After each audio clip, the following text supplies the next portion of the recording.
having that, right? Oh, yeah, okay. It looks like it's stabilized, right? Oh, got it. That is so weird the way it showed up. What? It like didn't. It. I don't know. Whatever. It just wasn't hyperlinked like it normally would be.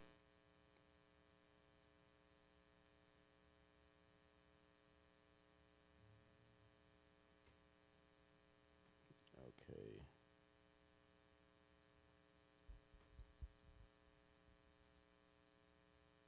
We're we live? Oh.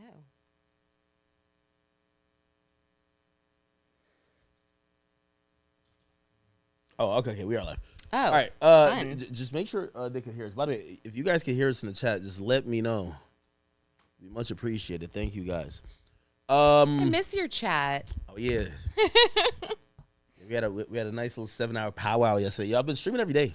7 hours. I don't know how you do it. I'm so impressed. Well, they're mad at me because I haven't done, I think like a decent stream is like 6 hours, and I've been doing like 4. I did 3.5, and they've been saying I've been kind of mailing it in. Oh yeah, 3.5 hour stream, Yeah. totally mailing it Mailing in. it in a little bit. So I'm streaming every day until New Year's because I had made a promise earlier in the year. I said I was going to do what we call 30 for 30, which means I'm going to stream every day for 30 days. And I said if I didn't do it by the end of the year, for each platform I stream on, which is a bunch, so 2 YouTube channels, Kick, Rumble, and even 2 Meta channels, I said I'm going to donate personally and like gifted subs or whatever, 5,000 to each platform. And not that I don't want to give back, but still, like I feel like they consider me a liar. Yeah. You can't have your audience think you're a liar. That's a fact. But anyway, we're great. here. Welcome everybody. Welcome. Yes, I am at the studio. I didn't give it up. I know you guys are used to seeing me at home, but we are here with the lovely Lauren Conlin. I haven't gotten up with her in a while. Apparently, she was texting the wrong number. And I mean, so you say, but no, I'm just kidding. I was not curving Lauren. Y'all know this. Come on now. Anyway, I'm glad to have you here. So much to talk about, but I do want to know how you've been. Oh, that's so sweet. Well, I've been busy. I've been good. Mm-hmm. I landed a job after the Diddy trial instead of Really? freelancing. Yes, I'm now working for Los Angeles Magazine. Oh, nice. So I'm covering a lot of East Coast stuff for them as well as a few Los Angeles stories. But yeah, I'm trying to, grow the YouTube as well. So I'm doing a daily podcast there. Yeah. So everybody should, everyone should go subscribe to LA Mag's YouTube channel, which is Los Angeles Magazine Videos. Yeah, you guys go definitely, go turn up Lauren over there. Like she's the head honcho. She's powering it up. She's trying to turn it up. You guys got to show us some support. Hey, listen, I think I speak for the majority of the chat. Well, really all the chat when I say they love your coverage. They have always appreciated your perspective. They like how, you're always really factual based and you don't miss any details. Like, when we went through the trial for Diddy, what we noticed is that we'd watch many different people, but you always had those really intricate details that kind of contextualize exactly what was happening in court beyond anyone else. So, Thank you. I know they love you. So nice. Oh my gosh, that's so nice. Thank you so much. I really do appreciate that. And, I was sitting in court today for Luigi Mangione, and it was a day, and it was federal court or? No, this was state court. So you have your phone. Technically you can't have your phone, but if you're press, you can bring your laptop in. So I'll text from my laptop, but I was live tweeting most of it. And it was interesting because there was so much body cam footage that we hadn't seen before. And we got to see Mark Gagnifilo and his wife, Karen, who's incredible.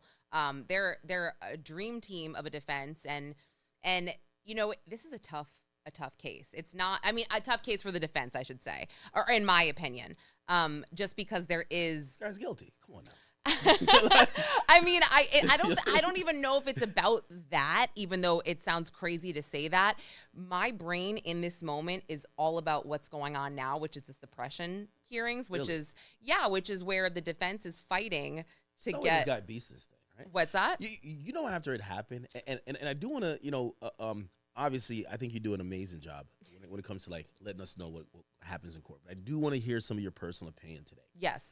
Because after this happened, And I do think this particular case, if you guys don't know what case we're talking about the case of Luigi Mangione, the dude who shot the healthcare CEO guy. Allegedly, yes. Right? Allegedly, you right? still have to say Yes, allegedly, say yes. that, right? And I remember going to, I forgot how long ago that happened. A year ago. It's December 2024. Exactly. So I go to Christmas dinner, and I'm around my fam. And, I could tell that this case really pulled differently for the Americans watching it, because I was arguing with my own brother who was just like, yeah, we don't really know if he did it or it's not. But he was like, it's most likely a setup. And I'm like, yo, dog, this is kind of like cut and dry. And I get to realize also he kind of lacked a little bit of empathy, because he was just like, you know what? Like, fuck these guys. You know what I mean? I think it was shocking to me to see the reaction of, and not even, let's take Luigi Mangione out of it for a minute, but how many people were celebrating the murder of a healthcare CEO. And I want to be like, hey, dummies, is your healthcare better now? Yeah. Is your life better? Is your life changed? Do you still condone murder? I don't like that. I think there's some people that they feel, if they feel like they've been getting fucked, the people who represent the fucking, like, no Diddy, right? Like, literally no Diddy.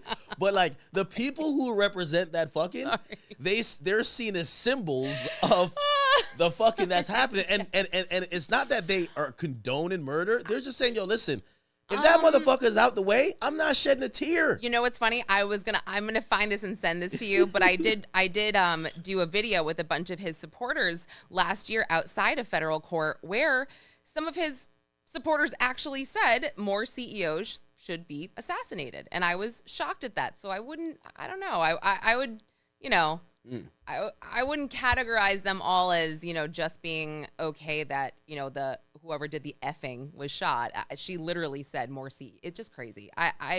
Yeah. I've talked to a bunch of people. I'm sending this link to my mom right now. Sorry, that's why I'm also. You gotta remember, I'm usually ready to go solo, solo dolo, solo. No, but I love you for it. So me, I'm good. But here's the thing. So there's a lot of people who I feel like they're so frustrated with the healthcare industry. Totally. That they wanted to stick it to the man. Now, what does that look like? For them, they're like, we want you to feel what we've been feeling. And honestly, I've never seen, it kind of reminded me of what I see often on social media. I see them rap. Because I see people say crazy stuff about me too. And it'll be like, I don't think I've seen people just say, I support murder, but they don't vehemently oppose someone they don't like dying. Yeah, you know what I mean? It's like one of those. We saw that with Charlie Kirk, the entire nation. It was shocking to me. And I think that it's just, I have no words for it. I cannot imagine celebrating or just, unless it's, and I feel kind of weird saying something like this, unless it's somebody that messes with like my kids or, you know, whatever, I feel like there's not a bone in my body that would be like, yes, this person's dead because he had different views than I did. I just can't. You're a good person. That's what it is. But shouldn't that be not a good person? Shouldn't that be a normal person? That's true. Like not celebrating a homicide? I don't understand that, or an assassination. Well, here's the thing, though. I do believe that most people these days, and I love it, we're even going to get to some stuff about like that's happening in like rap court. I'll call it that. Because but some issues that might affect you definitely affects me in terms of, the idea of like coverage by independent media, right? And we'll get into that. But I do believe as independent media outlets have kind of like spurned and churned up, we've seen more radicalized views. So like when it was just like CNN, we kind of know where they would stay. And then Fox, we know where they would stay. Here's the thing. If you're someone who's like, who's on the right, you're going to have to be way more extreme than Fox to really get some viewers. So you get to realize the conversation is much more radicalized. And I've seen people now in many cases, again, they're not going to just say they support murder, but they kind of support some extreme tactics. Like, they might be like, hey, we don't like for politics to be at a place where if we don't agree with you, you go to jail. Until it's the person they don't like, they're like, lock that son of a bitch up. Of course. And you get what I'm saying? Anybody on either side who says each side doesn't weaponize the justice system when their party is, in power is full of it, in my opinion. And I also feel like this is when we tend to just go sour, is when you put the word far in front of anything, right? Yeah. Like, I mean, I don't know. Like, we used to have moderate Democrats. We used to have moderate Republicans. Yeah. I mean, like, my parents, they're very conservative, but they voted for Bill Clinton because, you know what I mean? Like, it was just, it's crazy how I voted for Obama and Trump. Yeah, there you go. My two niggas. So there you go. There you go. So it's just funny how, I just feel like it's not great what's going on right now, in my opinion. I mean, yeah, you're right. But as we're talking about this Luigi Mangione thing, and this is remind me, everybody on stream should remember, if you guys tuned in a couple nights ago when I was going over the Akash thing, that's the whole thing, but Akash's wife was doing what I could only remember seeing in documentaries, but I have seen it on social media, where there are these women who are like they're fucking horny for this dude. Like, they're like, fuck if he's a killer, he's hot. Yeah. Like, are people showing up to court? Like, yes. Women? Yes. And I mean, wait, hold up. Yeah, the September hearing, I talked to a girl who was there for 30 hours, waited overnight 30 hours. For what? To be in court and support him. Are they having signs? Like what? Well, there were signs before. There weren't signs today. It was gross outside. There was a couple signs yesterday, but women. I did. Yes, women and men with the signs, which I think a lot of the men are there for, the health care and all that stuff. But she's got like a martyr something like that. I mean, I definitely, the first time, again, that I was in state court this year in September, I noticed that they walked him out through the gallery and kind of made a spectacle of him. So there were pool cameras in the hallway, and so everybody got their shot of Luigi. And when he was walking out, he made eye contact with a lot of these women. And I could see that's why they go. They get that moment with him where they're like, pick me. But this none of them are flashing him? No. Yo, I mean, come on. Y'all got to step it up in New York City. No, it's strict. They know they'd get kicked out, and they would have waited for all that time for nothing. But this time, he came in just through where most of the defendants always come in, through like the side door that's sort of by the lawyer's table. And at one point, Luigi did sort of look out into the gallery. Yeah. But he's choosing. Well, he didn't have the best view of them this time, and they didn't really have the best vantage point to make eye contact. So, but it was a juicy day in court. That's the thing. It was a juicy day. We saw a lot of a hash brown and a sausage breakfast sandwich or maybe steak or something while he's getting questioned. So it was interesting. What is his body language? I remember the first couple of pictures of him in court. He kind of looks a little confident, like, yo, I'm in this bitch, man. I'm good. Is he kind of getting broken down? They got to be giving him that moldy whatever they get. Well, yeah. I mean, well, today he looked a little tired today. I will say that. But it's kind of shocking, I guess, how put together and good he looks, and maybe it's just his age, but for being in the MDC. Not you too, girl. Not you too. Oh, wait, no, not he's like that. He's looking good. Okay, let me just say this. I feel like, when Diddy would show up to court. He was looking a little rough. Looked rough. And Luigi. He had the Beijing. Oh, my gosh. I mean, Diddy, his pants were kind of too big. You kind of saw his crack a little bit. It was. You're seeing Diddy's butt crack? Not like his real butt crack, he but might like have the been underwear. really flirting, though. No, trust me, he wasn't. No. Diddy's a freak. Yo, I got to tell you about his documentary. I've been watching I'm so excited. But he's in his 50s, so you could see that he wasn't sleeping. He didn't look good. Today was the first day that I kind of noticed Luigi. He had a little bit of bedhead in the back. He usually looks sharp and like. He still looked sharp. He has nice suits, right? His suits fit him. They are tailored. They are the suit of a man. Suits? It looks like maybe his parents shipped it. It's a suit of a man who has the money and the means to have it fit him. Wait, how you got better suits than Diddy? I mean, that's a really good question. I don't know if maybe the Diddy defense... was trying to dress like Mr. Huxtable, Clifford Huxtable, that's whatever. That's what I think. I think it was maybe a strategy play of him sort of looking schlubby and whatever.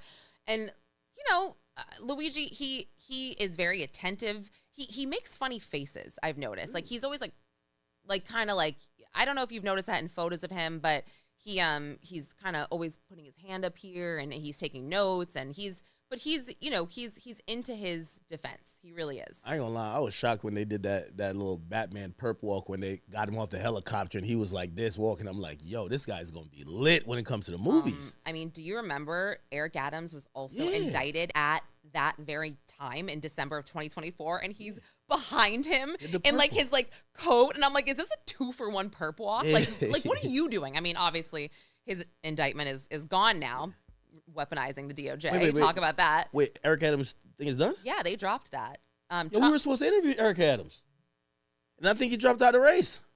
I mean, I think it's clear he's getting a job with the Trump administration, in my opinion. Oh, really? At some point, I feel like it, or Trump promised him something. I mean, when they canceled us, I was like, man, if you come do Big Axe Podcast, you're gonna win. You're gonna win New York. If you wanna, come on.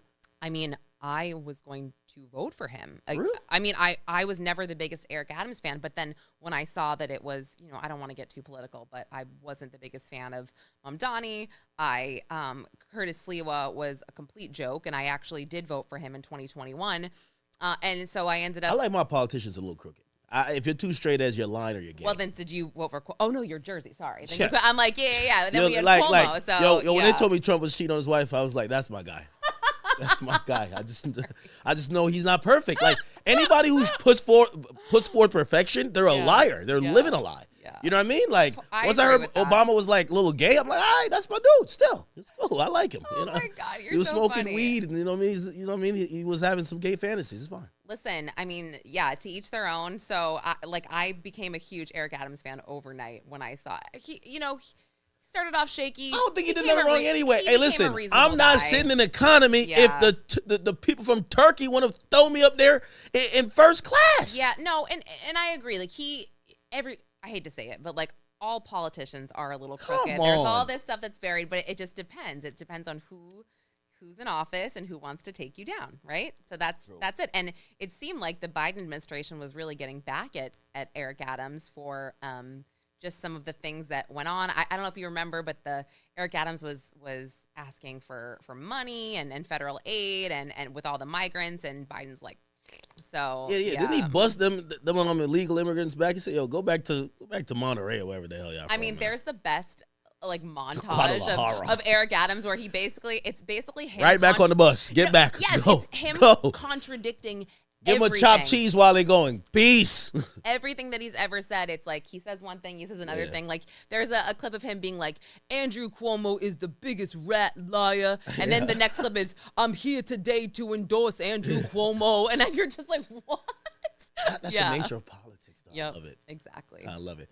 Okay, so Luigi Mangione, he's up in there. He's kind of holding it down. Can we at least, I think this is going to be, first of all, will it be televised? No, I don't think so. New York, I don't know the last time I don't know if it's... New York court doesn't do televised. No, New York doesn't do anything like that, which is why I think people are like, what's going on? But no, and obviously nothing federal will ever be televised. But yeah, New York State Court. Mm-mm. Okay, what's the hoopla about this? Because, and I want your personal opinion. Suppression hearing aside, and I get it, these are formalities, you're going to go through it. The motherfucker killed somebody in Times Square.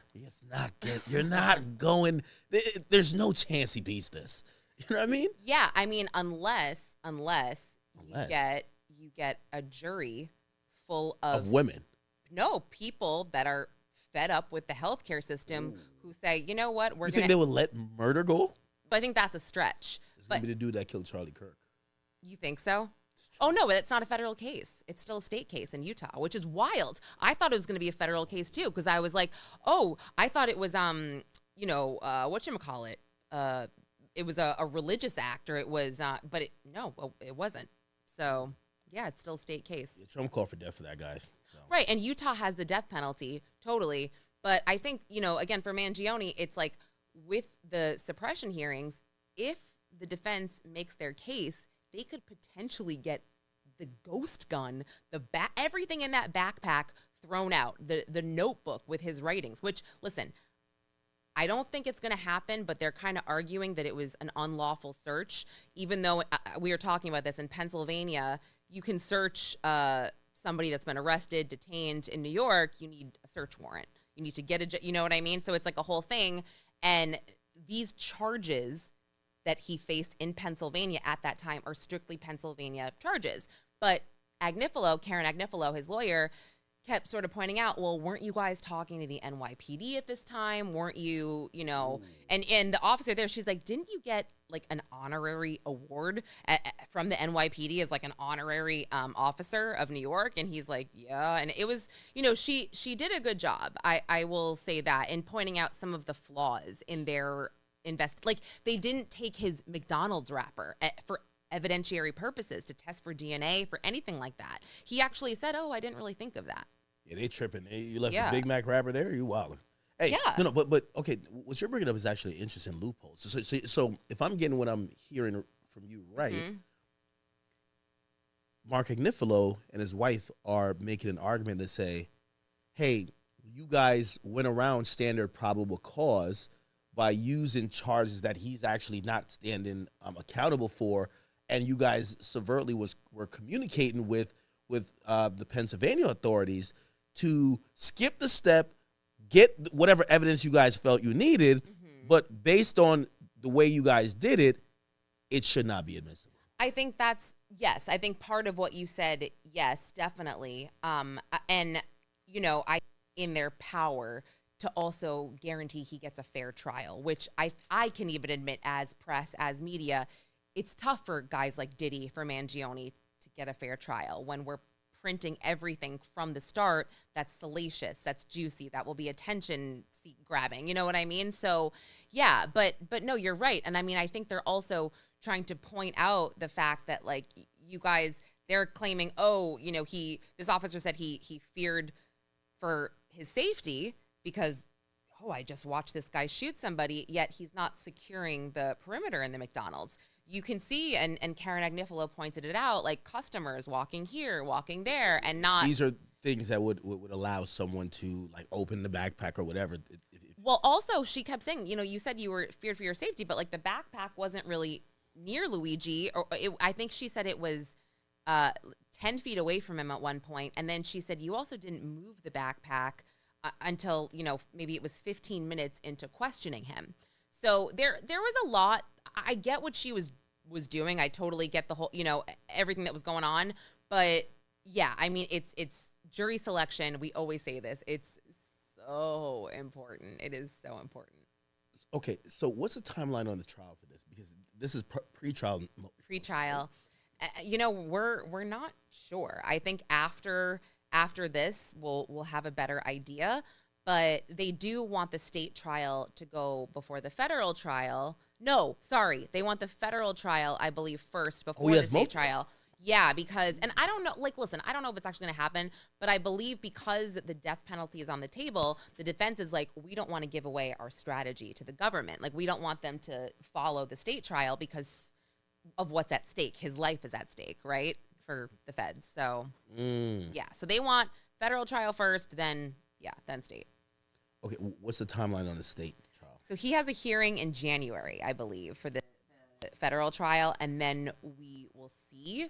But I mean, technically, just, like you're probably not following this, but Emmanuel Clase and Luis Ortiz, who play for the Cleveland Guardians, they're a part of this pitch rigging scandal, this illegal prop betting baseball scandal. Players, they can barely speak English. Of course they scamming. Well, yeah, they're Dominican, but basically, that's my Dominican, so we love you. They just got arrested, and you are guaranteed, I believe it's 70 days from either your arrest or your arraignment to your trial, and obviously it depends on a lot of things, but is it a state? I guess really I'm asking because, like, what I do like, the more I've covered like trials, whether even civil or criminal, I really love federal court. It's quick, it's happening, it's let's get to it. That's exactly within 70 days. In state, it could be like, we'll get to it in a couple of years. It's like, what? Can you imagine hanging out in Rikers for a couple? It's horrible. I literally. Kevin Perez did it. I mean, don't commit alleged crimes, but yeah, but the MLB guys, they go to trial in May. It's already happening, and I was like, and they had a hearing today, and I caught up on it, and they actually wanted February the trial, so it's kind of like this is feds. Yes, federal, Eastern District of New York. So yeah, could they be deported? Trump go get these niggas out of here. So Yes, they could be. What was I just?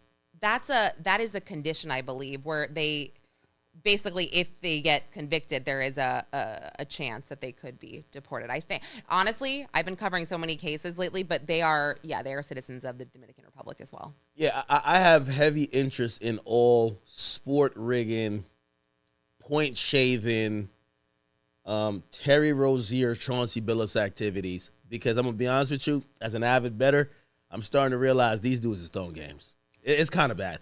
Is this a federal agenda, or maybe is the states kind of like picking and choosing on who they're going to investigate? No, these are all federal cases. All federal cases. Shit.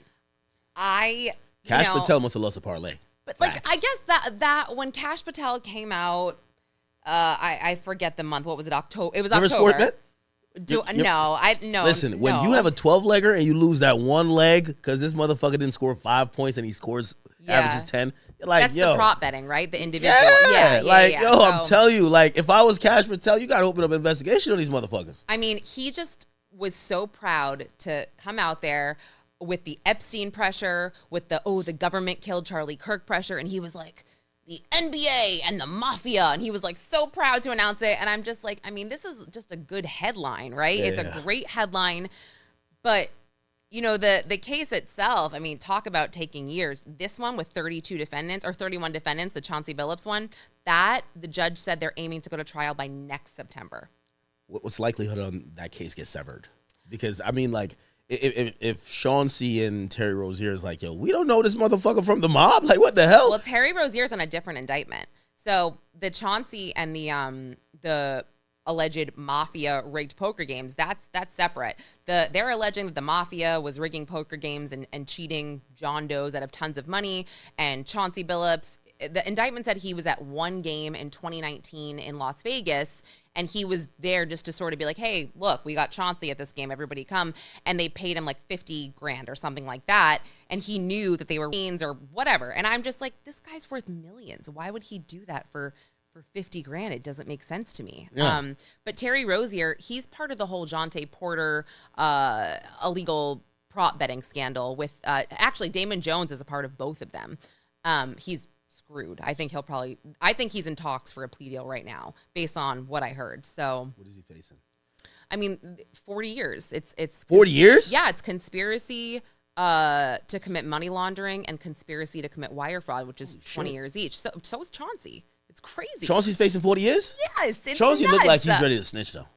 I think he'll be the only one to go to trial because he seems like the only one that really has something to lose. Some of these mob guys, they don't care. They'll take 18 months, 3 years, whatever, right? Get a deal. Damon Jones, he's going to need to cut a deal. And he hasn't really had a career in a long time. Chauncey has a family. He's got, Damon Jones, it was really sad. I mean, his bond was $200,000 and he had to put his parents' house up to make that. Like, that's sad. Ain't that bum that used to play with LeBron? Yes, that's exactly. You used to play with LeBron? Yeah, well, the whole thing is he's getting free checks. That was like 2023 like LeBron injury, which LeBron had nothing to do with, but he leaked that, I guess, and that's on the indictment. Yeah, you would really enjoy these. Sorry, it sounds messed up, but you would really enjoy these people's stress. So he's broke. It seems that way. Mm-hmm.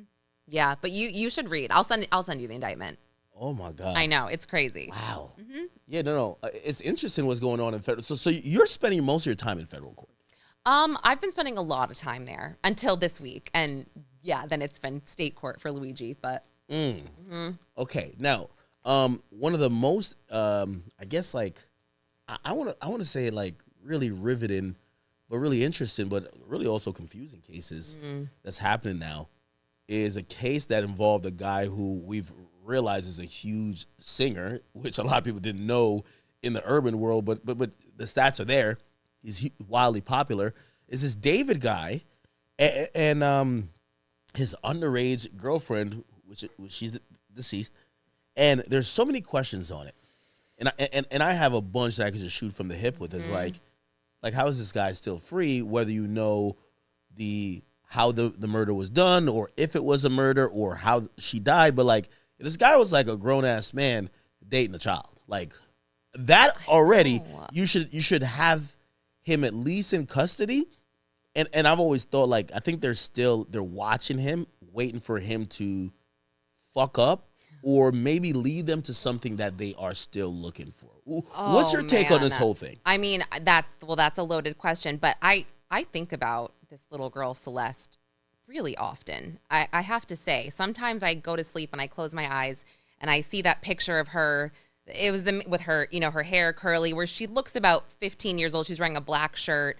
And yeah, my heart breaks because clearly it seems to me, and this is not any type of blame on anyone because I don't know her family we got personally. No, ain't no way. Listen, I understand. Letting your kid doing all this. I understand, but I totally get that. But until we have all the facts, I'm a parent. We do the best we can. And listen, I've heard the same stuff that you've heard about her family, but I've never spoken to her mom directly. I've never, Actually, I haven't heard it, honestly. Okay. Well, I mean, I've. What is the word? No, I just mean like that they were abusive to her. Like, I don't necessarily think of like physically abusive or anything like that. I heard the word was that they created a situation that she kept running away from home. Correct.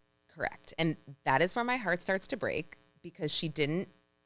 I mean, the footage of Celeste from the liquor store owner that was released early on, where, I sometimes sit there and I study footage like this just to, she's walking away. It's early in the morning, but she has no backpack. She has no purse. She walks and then she kind of looks behind her for a minute. Then she kind of runs and then she gets into a car. All of these, like, I just analyze it and I'm like, did somebody call her name? Did she look back to see if someone was following her? Where was she coming from that she didn't have any stuff with her? Was she, you know what I mean? Did she leave her house quickly because of trauma? So all of these things, and then the surveillance video of her appearing to scream at her family or neighbors over something. I feel so bad for her because this is the footage that's released of this young girl, of her in distress, right? She didn't seem to have a great life. Even, her teacher coming out early on saying, well, I knew about this. I knew about a guy named David. You did? Well, when did you know? Why did no one? I don't know. I mean, I'm 14, right? If I'm 14 and I tell my mom I'm dating a guy, obviously every family's different. My mom would be like, I want to meet him. You're not getting in a car with him. But again, like, every family's different. So I feel for her, but until we have all the information, I'm not going to blame like her immediate family, even though I have thoughts in my head. Is the family kind of saying that nigga did it? Like blaming him? They haven't said anything. That's the weird thing. And look, and same with David. So David, this is why I get, God, we could talk about this forever. I get so thrown by this too, because David goes out, he hires Blair Burke, Blair Burke is a Hollywood attorney. So kind of a Hollywood fixer where she's done murder cases, right? Crisis management. Sure, but she's a lawyer. She represented like Harvey Weinstein in a DUI, Nicole Richie in a DUI. I mean, she did a murder case last year. It was like a hairdresser, I think, but generally you don't see her doing a lot of murder cases. You really don't. You look at her roster and you're like, oh, that's interesting that he hired her. So at first, and this is when the LAPD came out with this statement saying, well, I don't know if there's going to be any additional criminal culpability beyond concealment of a body, which is shockingly a misdemeanor in California. And so, he hires Blair, and I'm like, well, maybe it's not what I think it is. Maybe he's in trouble because she OD'd. He didn't know what to do. He had to, all these things are going through my head. And every defense attorney is different, right? Like, you've got someone that, that I know well, like Mark Garagos, who speaks to the media about his clients. He talks about the Menendez brothers, this and that. Then you've got Diddy's attorneys who would talk after court, whatever. Blair Burke does not speak to the media. And so that is another reason why it's like she must be the person advising David to not say anything, which, listen, I am not a lawyer.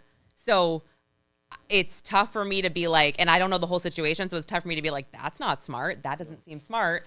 But from the outside in, it doesn't, but I don't know all the details. So, right? I mean, I guess there's a lot of other murdery defense attorneys in LA, right? Like Mark Garagos, like Alan Jackson. I mean, you've got these high profile attorneys that I just maybe would have thought would be better for a murder case. But I don't know. I mean, so let's try to work through some of these theories, because I think what's happening is that there's little known information, and I don't know if that's because the police is it LAPD? LAPD, Okay, yeah. If the LAPD they're withholding information. Well, of course they are. Of course they are. They don't owe us anything. At this point, I think they were so pissed at all the leaks because they were like, this is hindering our investigation. I mean, the LAPD apparently doesn't have the best reputation from what I've seen from other people who have experience with them. I don't have a lot of personal experience with them to say, yeah, they're mucking this up, whatever. I don't know. But yeah, it's kind of crazy that as soon as TMZ was like, oh, hey, we had a source or a leak that's close to the medical examiner's office, and they said XYZ, all of a sudden, LAPD comes out with their second official statement.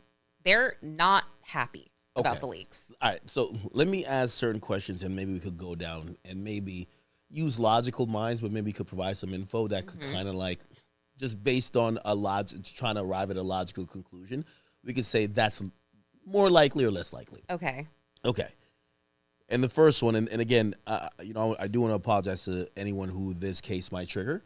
So yeah. Anything that I'm saying is not meant to be offensive or to be, like an asshole. I'm just trying to, it's important to say that too, because when we also discuss the state of this poor girl's body, we're going to be matter of fact about it. And I hate saying things like, exactly. Her corpse was frozen. I hate that, but we got to say it. But I don't want to be insensitive. So, yeah, just putting it out there. Okay. So let me start with one that might seem a bit ridiculous. Is the handling of this case,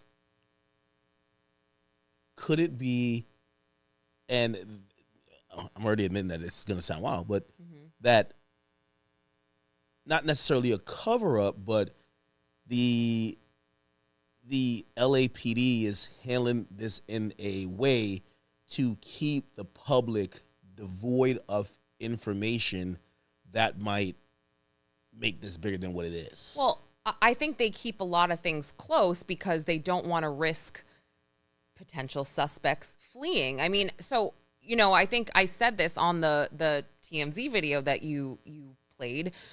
The case is with this investigative grand jury. We now know that. And it's because it's a complex case. They know some kind of crime has been committed, but they don't know all the details. So if somebody close to David is in a different country and they want to question them, they can't just say, come back, we want to question you. They can't arrest them. They need a grand jury to subpoena this person based on this information, and then they can get what they need, and then the case can progress further. I also thought about this, and this could sound totally crazy. This is completely my opinion, unfounded completely. But could this be taking longer also? Could they be investigating David and potential cyber crimes? I mean, his whole life is online. And when I say cyber crimes, I mean possibly luring in underage girls or boys, whatever, and having alleged relationships with them. I don't know, but it seems like he's on, all these servers. He's said he's like this Fortnite gamer, whatever. I just feel like there's so much there that they've got to investigate that concurrently as well. Well, why not lock him up? He can't. They don't have. What do they have? Well, that's what I'm saying. But what I'm telling you is, sure, her body found in his car, right?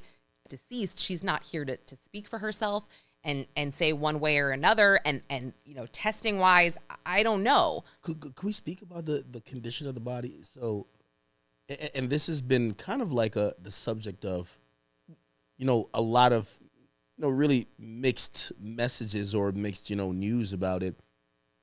Totally. So we keep hearing these words. Decapitated. We basically hear other words that suggest that limbs have been removed. But also we hear about the shape of the body, and then we hear about how long the body was being decomposed. Obviously, no one would see pictures, I would imagine. What do you believe? And have you talked to anybody who's be in that line of work? Yes. That could tell you if there's a dead person that, let's say they were frozen, but frozen for like a week or two, but they're just decomposing in the dry air or the sweltering sun. What does that body look like? Well, I think just is there tissue still there? Like So going back to the start, when her body was found in the frunk on September 8th, the LAPD kind of came out and said the body was dismembered and severely decomposed. They also made a statement about it being kind of wrapped in different parts or in plastic. And so immediately, you hear dismemberment, you hear plastic, you obviously think murder, right? Yeah. Again, I go back to the first statement they made, concealment of a body. I was like, well, wait a minute. They didn't say anything about abuse of a corpse. So was she not actually dismembered? Was she so badly decomposed that her body was falling apart? And I'm sorry, trigger warning, I'm very sorry to say that. So that crossed my mind. But then is it possible the decomposition is so extreme that maybe just particularly moving the body, a limb falls off? Sorry. No, I mean, yes, I think that's possible. But just going back to what has recently been unearthed, so when TMZ said that she had been decapitated, the LAPD, they had a firm statement that said, she had not been decapitated. When decapitated meaning her head was removed from her body. Okay, but does that mean? But it would mean removed by some force, as opposed to this person's basically almost just skull and bones. Yeah, and the head. I don't know how it worked. The head's just not there. But also remember this too.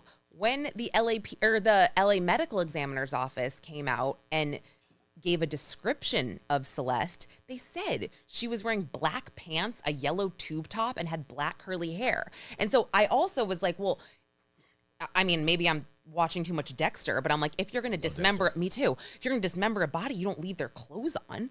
Or were her clothes in a bag? Was she wearing them?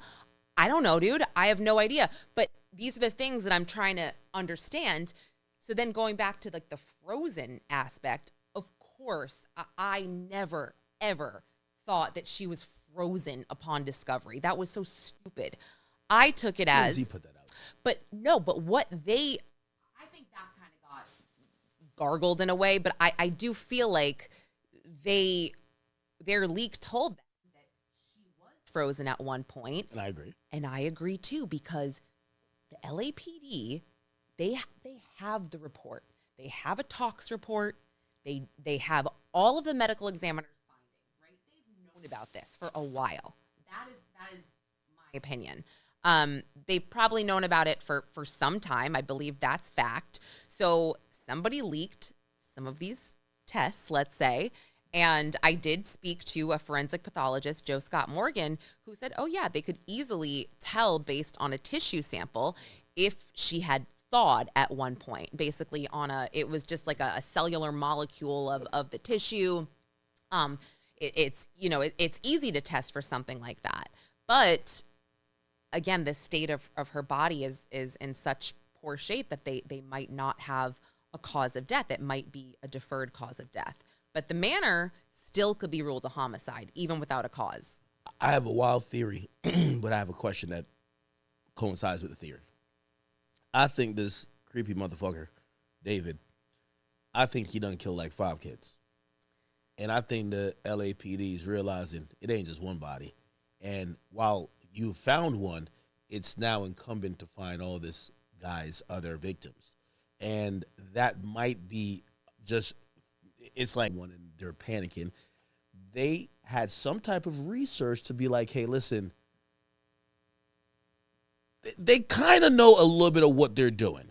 We haven't heard any, like, come on, if someone dies in this room, there's going to be, like, you bring, like, a forensic team in here. They're finding blood, hair. They're finding, they get the corpse. They're finding stuff under the nails. They're finding evidence for days. You're going to jail. And plus, you're in a Tesla. Yeah. We just seen them fucking idiots from Julio Folio case, Oh. they all went to jail, right?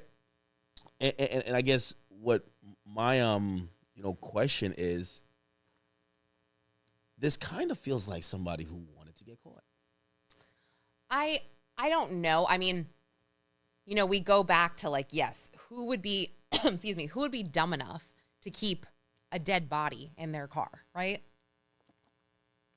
Sorry, I'm coughing. Are we good? Yeah. Wait. Oh. Are we live? You just got to deactivate and activate again, bro. No, just go to properties. Yeah. Okay, we good? All right, cool. My bad. It was frozen. I'm coughing anyway, so okay. No, but I was going to say. So the timeline here, based on let's say the recent alleged, or I shouldn't say alleged, it was a trip to Santa Barbara County in the spring of 2025 that David took. Police have confirmed they are investigating this as. I think that's the cemetery. I mean, I think he got other people buried there. Well, and I'm surprised that there isn't, where there's TMZ, Daily Mail, or whoever else that usually has people to stake out and do this other stuff. I should be there to see if there's cadaver dogs like fucking scouring this, because and that's also the thing that. But confuses they me. could LAPD could be doing that right now. You don't know, but that would be big news. And we I have mean, the other thing is, about it. just to play devil's advocate for 1 second, David, that seems like his thing. This darkness, romantic homicide where he like films his videos and in areas like this. And then, I'm close with Steve Fisher, the PI who was hired by the homeowner. Mm-hmm. I've interviewed the homeowner. I've spoken to him. I mean, nothing in the home was suspicious or out of place. And also, LAPD searched the home. If they found blood evidence, if they found something in the home, he would already be arrested. Sure. But then again, I go here. Maybe he had a kill room like Dexter. Would an innocent person, would they cancel their tour? Would they postpone their Withered Deluxe album? Would they transfer their Houston homes to their mother? Would they go into hiding? And would that behavior I actually think is normal. You know why I think it's normal? You think that's normal behavior? If you are getting full court press by the second biggest police department in the United States, yes, you're going to not want to go on tour while that's a severe distraction. I mean, of course, but it's kind of just like you don't say if the FBI showed up to your house, you don't say a word, you just decide, you just kind of go into your turtle shell and say, I'm pretty you're sure, right. I'm just gonna. I'm pretty sure his celebrity lawyer or whoever, like, he clearly secured people quickly. I'm pretty sure they say, if you say anything, it's gonna be odd when you stop saying something. So the moment you issue a statement, when you stop issuing a statement, that's where they're gonna feel the guilt lies. So you're either gonna have to, because Diddy kept issuing statements, and then when he stopped issuing, remember, he's like, yo, these things are lying. They're lying on me. And then all of a sudden, we see the video of him chasing Cassie down the hallway looking like Val Venus in a robe. And basically, then he was like, yo, I fucked up. You're right. You know what I mean? It's like, so you're either going to issue it or not. Yeah, no, so I don't think that's odd. Here's what I think is odd. You don't think his silence is odd, you're saying? No, I actually don't. Okay, that's fair. I because here's the thing. Yeah.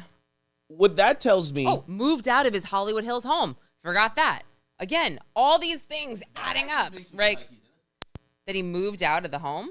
Yeah, because what does the home have to do with it if she's found in the trunk, Because if there is any evidence there, you know the cops aren't going to be like, hey, just rent it to the next person. The cops is in that. They don't need a warrant now. The cops are up in that motherfucker tearing that shit from left. They need another warrant. Yeah. Since it's not occupied by the person that's a suspect, you have a way more favorable chance dealing with the homeowner who also wants to make sure this crime is solved. So again, if I have all the evidence in this room, I'm not leaving this fucking room. Yeah. I'm gonna sit here and scrub a dub. I'm getting rid of all DNA. I'm putting bleach everywhere, and it's gonna be that.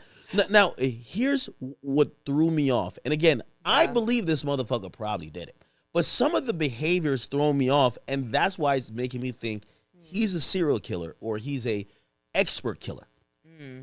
You bring up that trip to the forest. Yeah. why the heck? If we go to the forest, that's where I'm dropping the body off. Why am I bringing it back? That is the question. But something that Harvey Levin said that stuck with me, his source, and whether you want to believe it or not, his source said to him, logic doesn't exist when it comes to this case. So what you just asked is very logical. Why would you drive all the way out there just to bring, why? I don't know. But logic apparently doesn't exist here. Now, is she alive when they go there? So, by the way, for everyone that doesn't know, and I know, like, I think me and Lauren, obviously Lauren is really, up to speed on everything with this trial, but we're not trial, actually, the investigation. But we're talking about the singer David, who he was dating an underage young girl, Celeste Rivas. Allegedly, and essentially, she was found deceased in a vehicle. Supposedly, it was outside, or she was there for maybe a couple of weeks, but she was in one location. I think it was a couple of months that she was in the trunk for. Okay. We are thinking really based on based on the trunk. Well, the frunk. Sorry, the frunk. I thought that she was in the frunk for a couple of weeks, but it matched at the time that he was starting to go on tour. The Tesla was moved for the last time, I think it was July 30th. The Tesla got multiple tickets, and then finally it was towed in September. And nobody smells that? So that's what's interesting. The PI, Steve Fisher, spoke to people in the neighborhood, and when it was parked, I think it was off of Doheny Street, they didn't smell anything. It wasn't until it got to the tow yard that they smelled a foul odor. So no way it could have been there for weeks. By the way, the other day... this is why I think it was at one point, it was frozen. And if it was in plastic bags, I don't know. There really is not a logical explanation. You're totally right. But Lauren, let me tell you this. Listen, everybody knows my new thing recently has been I do a lot of DIY stuff. So I'm like outside. It's too cold now in New York, New Jersey, but I'm outside. I'm building like a little shed. I'm doing my little thing. I'm getting my little cardio going on. That's some little weight. Anyway, I'm out and I'm doing my thing. Oh no, I appreciate you. Thank you so much. And I'm out and I'm doing my thing. And about like last week, like I look up in the sky and it's a bunch of vultures. Like they're circling. Right now I got a big property, right? I live in Jersey. I don't live in New York. But they're circling. And I said, there's something dead that's kind of like, there's a little woody area by where I'm at. And I'm like, you know what? Maybe I just have too much toys. But I'm like, yo, let me just, I got a drone. Let me throw my drone in the air and try to see if I can see what it is. It was pretty much a freshly dead deer. And the reason why I'm saying that is that it didn't take that long for them vultures to say, yo, something's dead. That's a carcass. We could smell it. And maybe obviously, obviously the human nose, we're just not that, keen compared to animals and other things. Yeah. Or you're telling me that there's a decaying body and animals don't start kind of like flocking to this thing? Yeah. It's the reason they bury people 6 feet deep, because it's like it would start to attract people and things that would try to get to the cadaver. And this is the reason why they drain bodies and they do all the, what do you call it again? They embalm the body and stuff like that, right? Like if there's a body with blood in it that's decaying, that, come on now.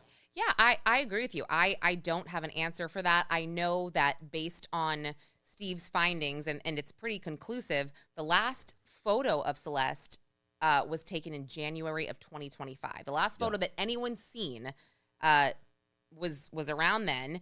And police even, and the medical examiner's office, I believe, initially had stated that, it was severely decomposed, which, speaking to experts, would indicate a couple of months, which would be spring. That would be, or several months, but yeah.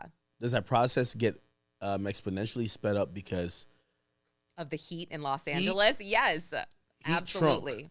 Absolutely. By the way, that movies be capping. Anytime y'all see somebody in like a trunk and like the camera's in there with them, listen, man, it's hot as fuck up in there. Oh my gosh, I can't imagine. Like, that's my worst nightmare. Good ventilation in a trunk. Knock on wood, literally my worst nightmare. And especially a frunk, even worse. Well, and so that's the other thing. A frunk is much smaller.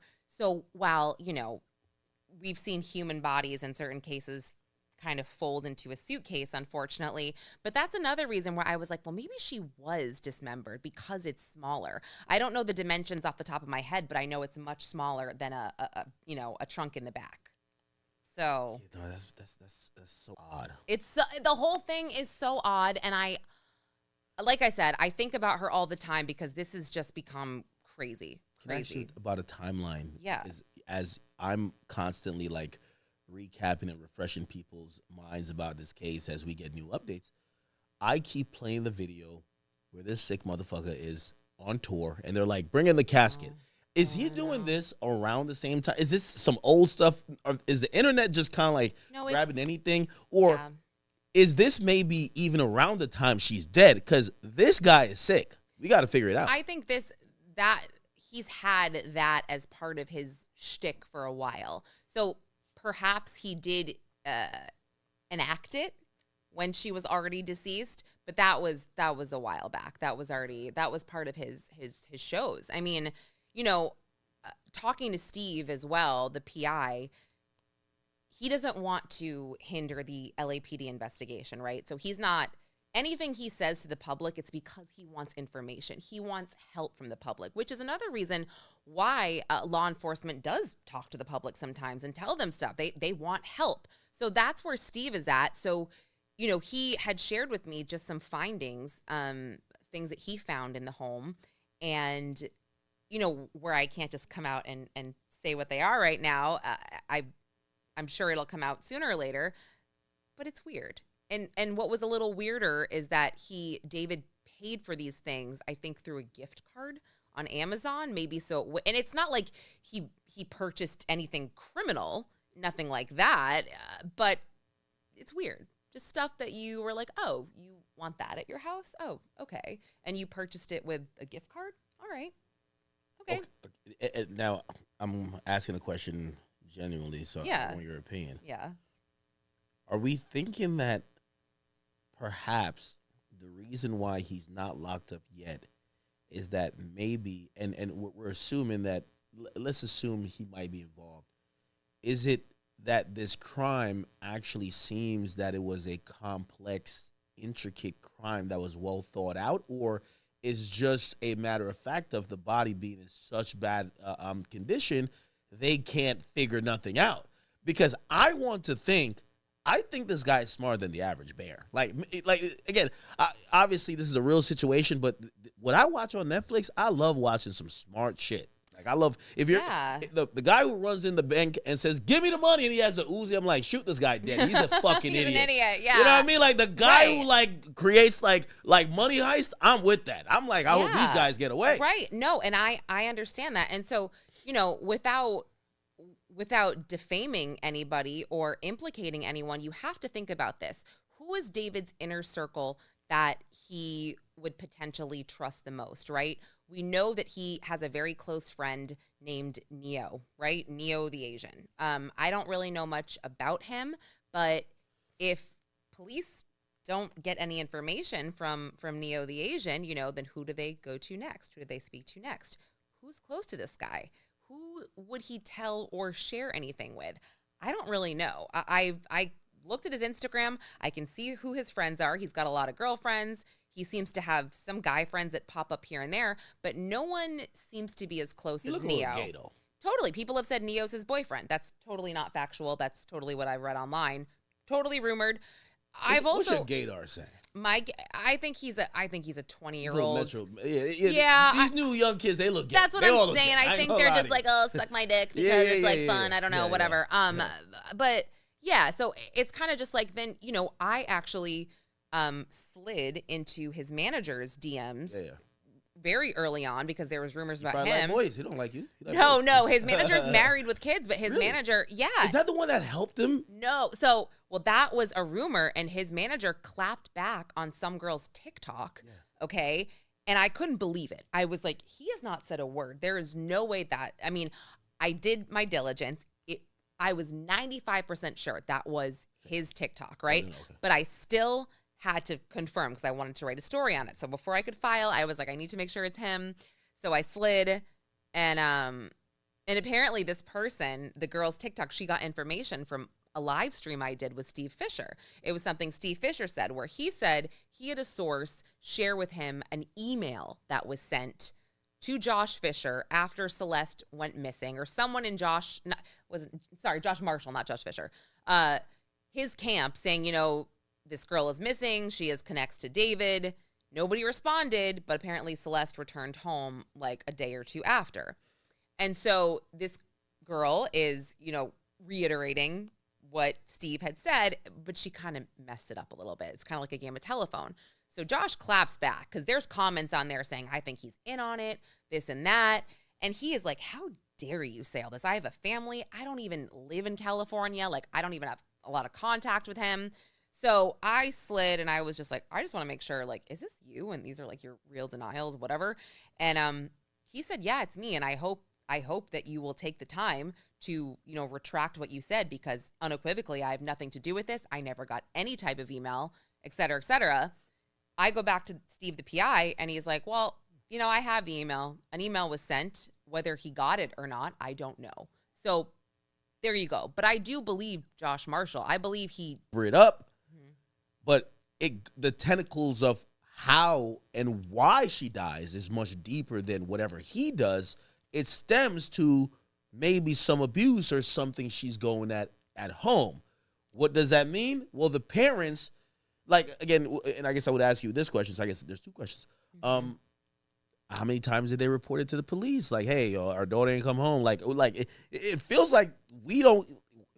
The reason why I can't say that David's silence is very odd, their silence is odd. Oh, totally. Since when the parents get out there crying and everything in front of a press conference, hey, if anybody has seen my daughter, we want answers. We want You're saying nothing. David's or Celeste? Celeste. I think it's because her mom doesn't speak very good English. Nah, hell nah. That's get that Otani translator I nigga. agree with you.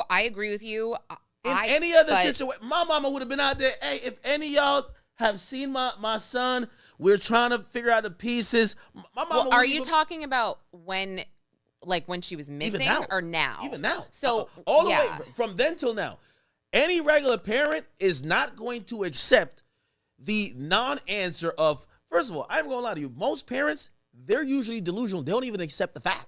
So when you 100%. Tell them something, they're gonna be like, no, that's not what it is.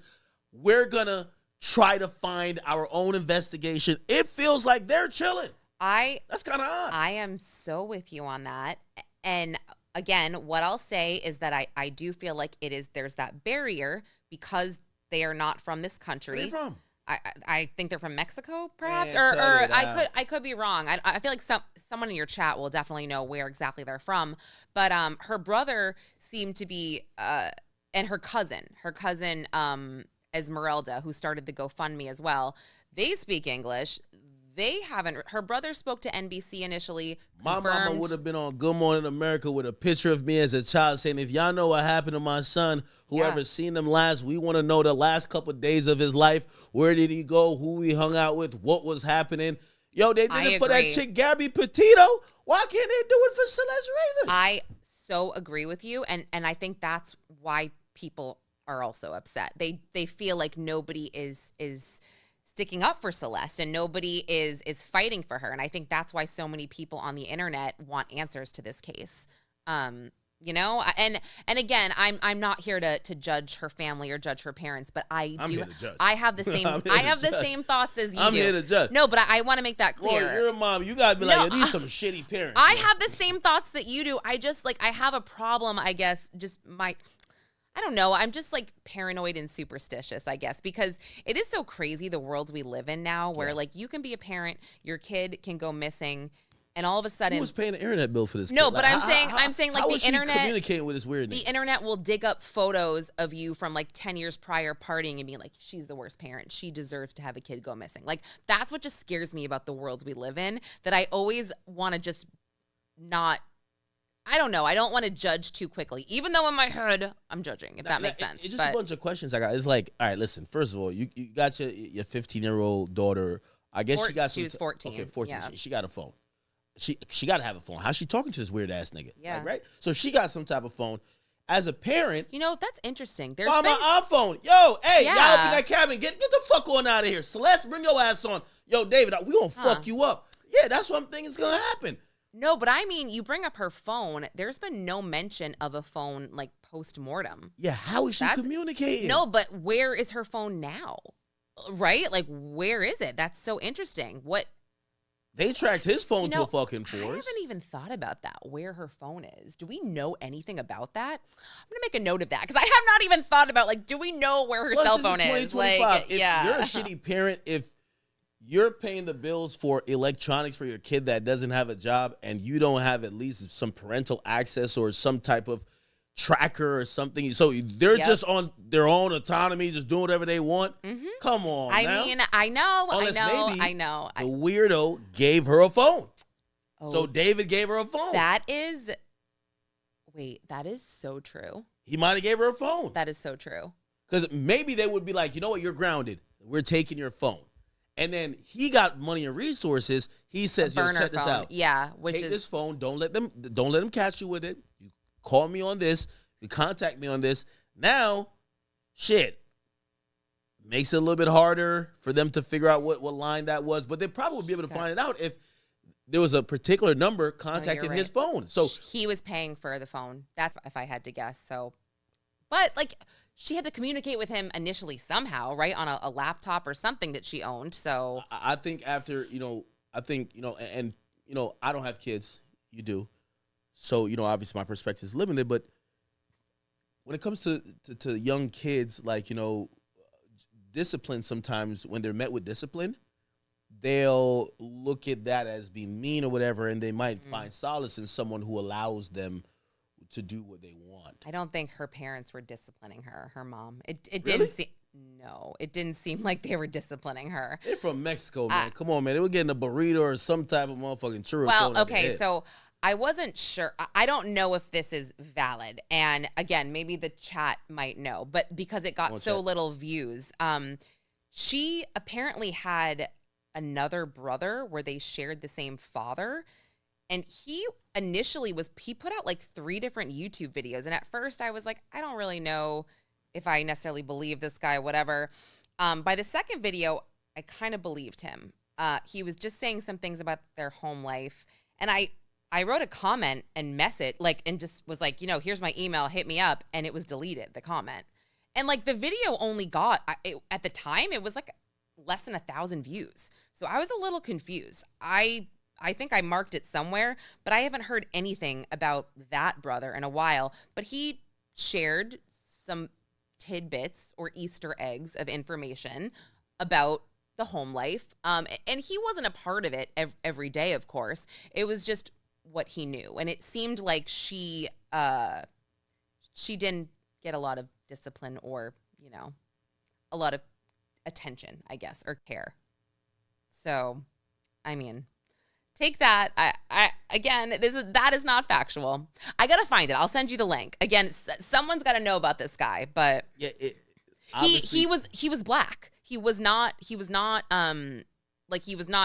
not look Mexican like her. So it appeared that I believe he had communicated, or there was conversations about their relationship or situationship or whatever you call it, in these like online like Discord or something like that. Yeah. Obviously the police have to have issued mad subpoenas. By the way, Discord has changed they've changed their disposition on stuff. They're starting to retain every conversation. Yeah. Because there's evidentiary value, and they're realizing for younger people, like that's where people are communicating that. I'm wondering how much the cops know versus what we're confused by. And do you think they got it right now and they're just waiting on maybe 1 or 2 pieces to fall in place, or do you think that they're equally as confused? No, they are making progress, hence the investigative grand jury. But and again, investigative grand juries, wow, I can't talk. They could take months. Right? We actually don't know if prosecutors have finished presenting evidence to this grand jury. We have no idea. But it sounds like police, they have an idea. They got with the DA's office and they said, this is the evidence we have. You got to take this to them, and you got to figure out who we can get on board to talk to us, if we can get a search warrant here. If, it does, an investigative grand jury will not result in charges or an arrest, only subpoenas for evidence or witnesses. So I do think, at this point they're on their way, but police know what online sleuths are digging up. I mean, they absolutely know. They have to validate it. Also, if there were devices found in David's home at the time, they obviously have those as well, whether it be a hard drive, a laptop, whatever. So they're sifting through that. But according to Steve, who works for the homeowner, a lot of shit was left behind that Steve was like, what? Like, this was left behind? Why? Okay. So it is interesting. But I would think that's a move of an innocent person, not a guilty one. No, I meant like the police left things behind. Oh. And they said they took photographs of certain things. Because Steve, found stuff and he's like, and he's in contact with the LAPD. And he's like, well, why wasn't this taken? They're like, well, we took a photo of it. So he's like, okay. Has the family secured an attorney? Celeste's family? No. Not that I know of, but I am surprised, actually, now that you bring it up, that an attorney hasn't offered to go and represent them just for, they could do it for free because they'd get tons of publicity, and it'd be the right thing to do, especially if her family doesn't speak English very well and has no idea how to navigate what the hell is going on. Because like you and I, we know this world. We understand it. Think if you had no idea. Like, think about that. I mean, and the police, again, I always say this, like, unless the public is in imminent danger, they don't owe us anything. They don't need to give us updates on this case or that case. They don't owe us anything. This nigga is a serial killer. But including the family. I was going to book him for a bar mitzvah. You never know. But do you know what I'm saying? Including the family. They don't tell the family. They don't need to tell the family anything unless the family is asking. Why do you think in all those movies, the moms of missing kids like hate the police? Like, you're not telling us anything. You're not doing anything, One of the things in this, she wasn't found for months, so I'm thinking he's not completely dumb. He would be able to probably sense, while being free, the walls closing in on him. And what I actually say, if this is as sadistic as I think, you're not taking him alive.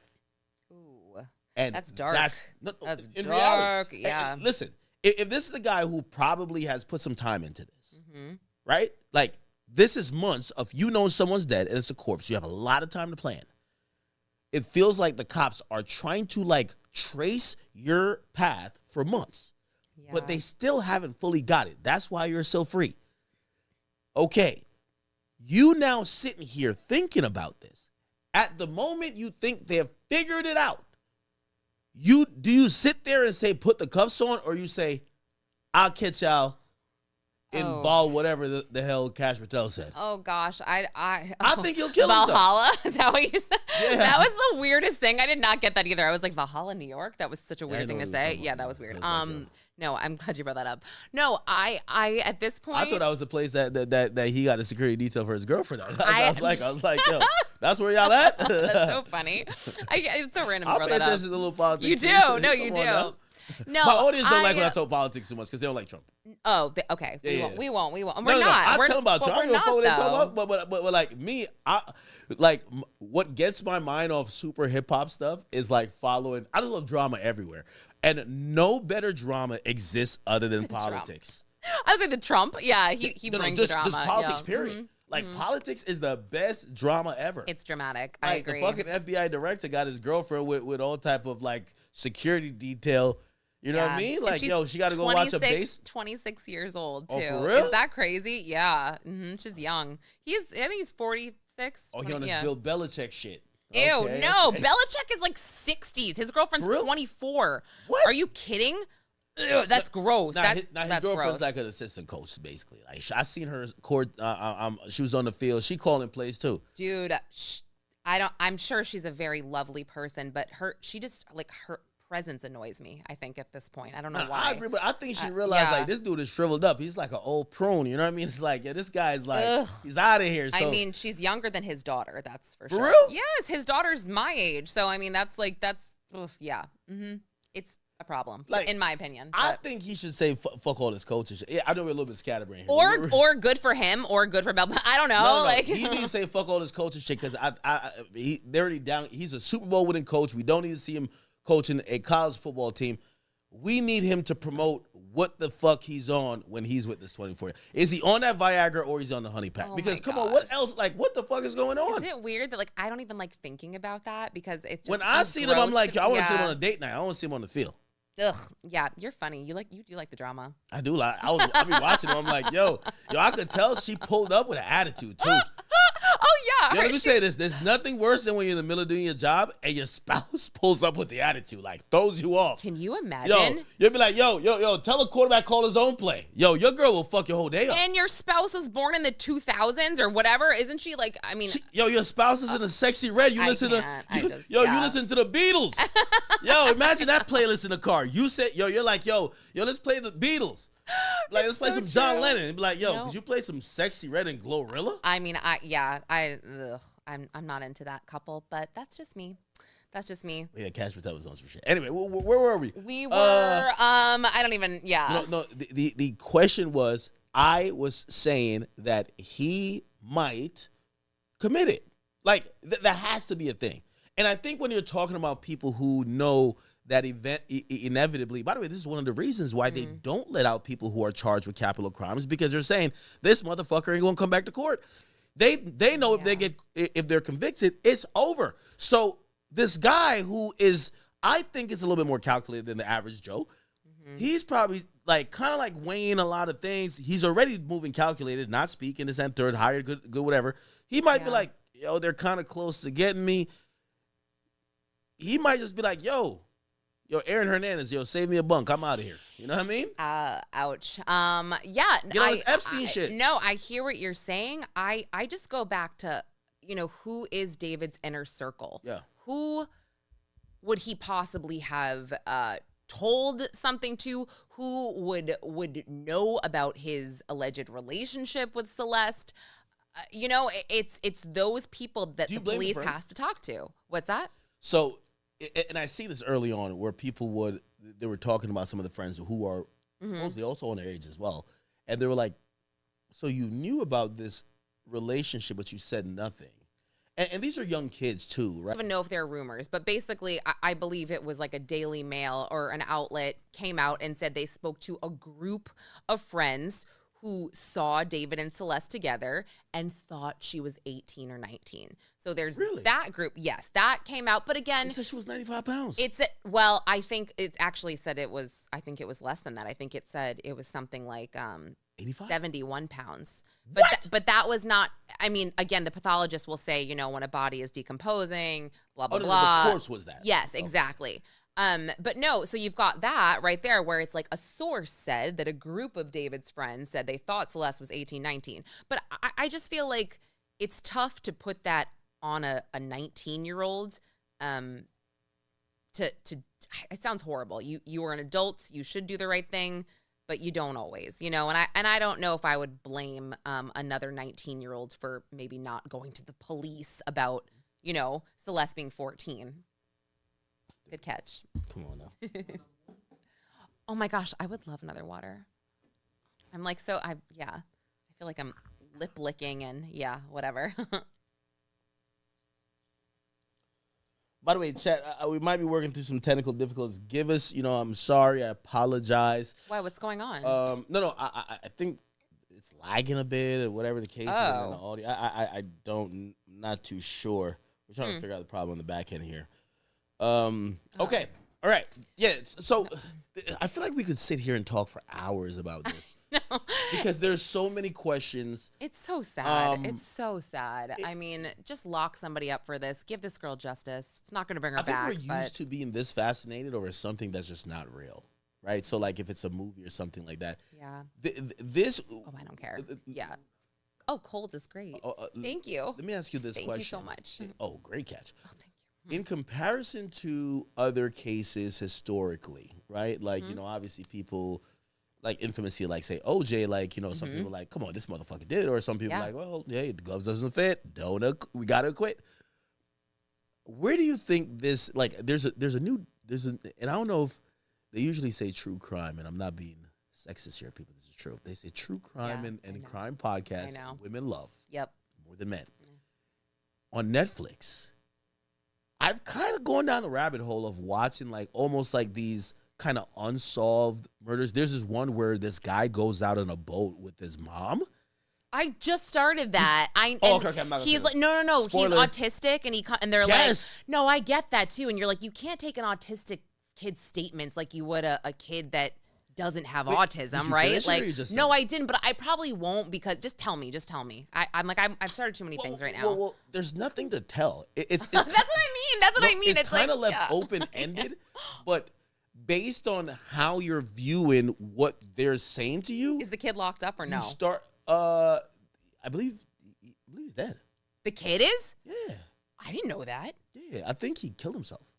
Oh, so that's something to tell. I didn't know that. Okay. That's sad. Yeah, no, I wanted you to tell me. That's sad. Jeez. Yeah. Well, I mean, I don't know how sad it is. Well, unless he is that's the Red thing. Rummer. Yeah, I mean. Right? Like, Chet, could y'all tell me if I think I was right on that detail. But yeah, I've been watching that. Unless he's like alive and kicking, and then like. Yeah, no.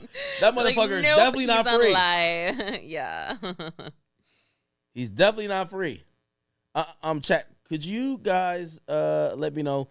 By the way, if hit refresh. You guys have to hit for refresh if you can't either hear or see. Hold on.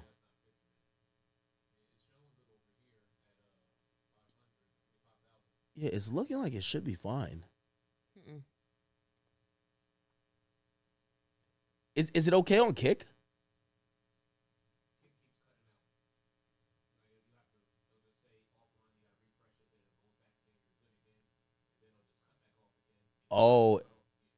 I know why we're streaming a Kick, and I just had this problem at home. Kick can't handle 4K. We're streaming in 4K. That's why. It can only handle 1080p. Rumble should be fine. Okay. All right. Some people saying it's fine. You just have to refresh. Somebody says tell Lauren to sing one goth song. What? What? I don't know what they're talking about. I don't either. Okay. Could anyone just tell me? There's I forgot the name of the thing, but it's on Netflix. Okay. And I'm telling you, basically, it was getting there, and the guy killed himself. Wait. I think he killed himself. Yeah, but I'm not going to lie. They did a good job of giving compelling evidence like, hey, why would you have this on the boat? It was like water that could, because if you have to survive for days at sea and you're drinking seawater, you're actually going to be dehydrated. Right. It was like actual. They were calling. Yeah. No, I started it, and it's funny because now that you say that, it actually would make sense if he did kill himself. Only because it just seems too plain to be you know what I mean? Like it seemed kind of like not a lot of mystery to it. I was like, okay, and apparently, what some people feel is that because he was autistic, because they showed a lot of his interrogation. Where they're like, hey, listen, some of his answers, it might look like he was being maybe not necessarily evasive, but kind of look guilty, but kid's autistic, and you guys were taking that into accountability. Yes, exactly. I mean, I am definitely drawn to cases that are obviously not open and shut. I mean, like, this is so random, but when Pat Beverly got arrested, I was like, oh my gosh, like I just kept thinking, all right. Explain that case. Well, so first it came out, he gets arrested, and it's a 3rd-degree felony in Texas, and it said basically he choked or impeded the breath of a household member. So I was like, oh, it's DV. He probably choked his wife. That's what I thought of initially. Well, and then and he's held in jail, by the way, like for almost a full day, $40,000. I mean, like, it was kind of a big deal. So then the probable cause affidavit comes out, and it turns out he choked his 15-year-old sister. And it's because he choked her. He choked the guy that was trying to fuck her.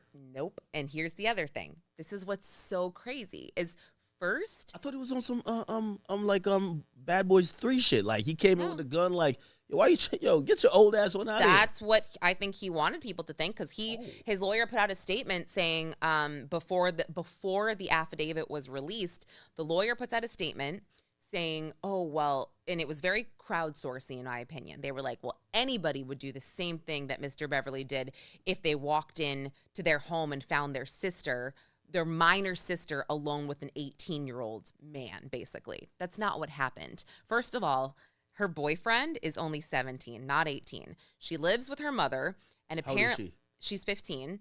And so, but the boyfriend's 17. He's not even 18. Yeah. So she snuck out to see him. She came home. The mom was awake, and the mom got mad, called her in her room. The affidavit said the mom was like, fine, call your boyfriend over here. I mean, she didn't say fine, call him over here. That's how I'm taking it, because it was just like, fuck him up. Well, and so then at the same time, the mom called Pat over there, I guess.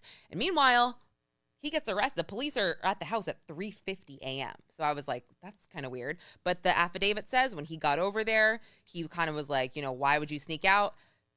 Choked her, picked her up by the throat, carried her out of the room, slammed her against a wall, allegedly. Like some Undertaker shit? Yes. This is in the affidavit. No and way. It could be wrong, but this is what it says.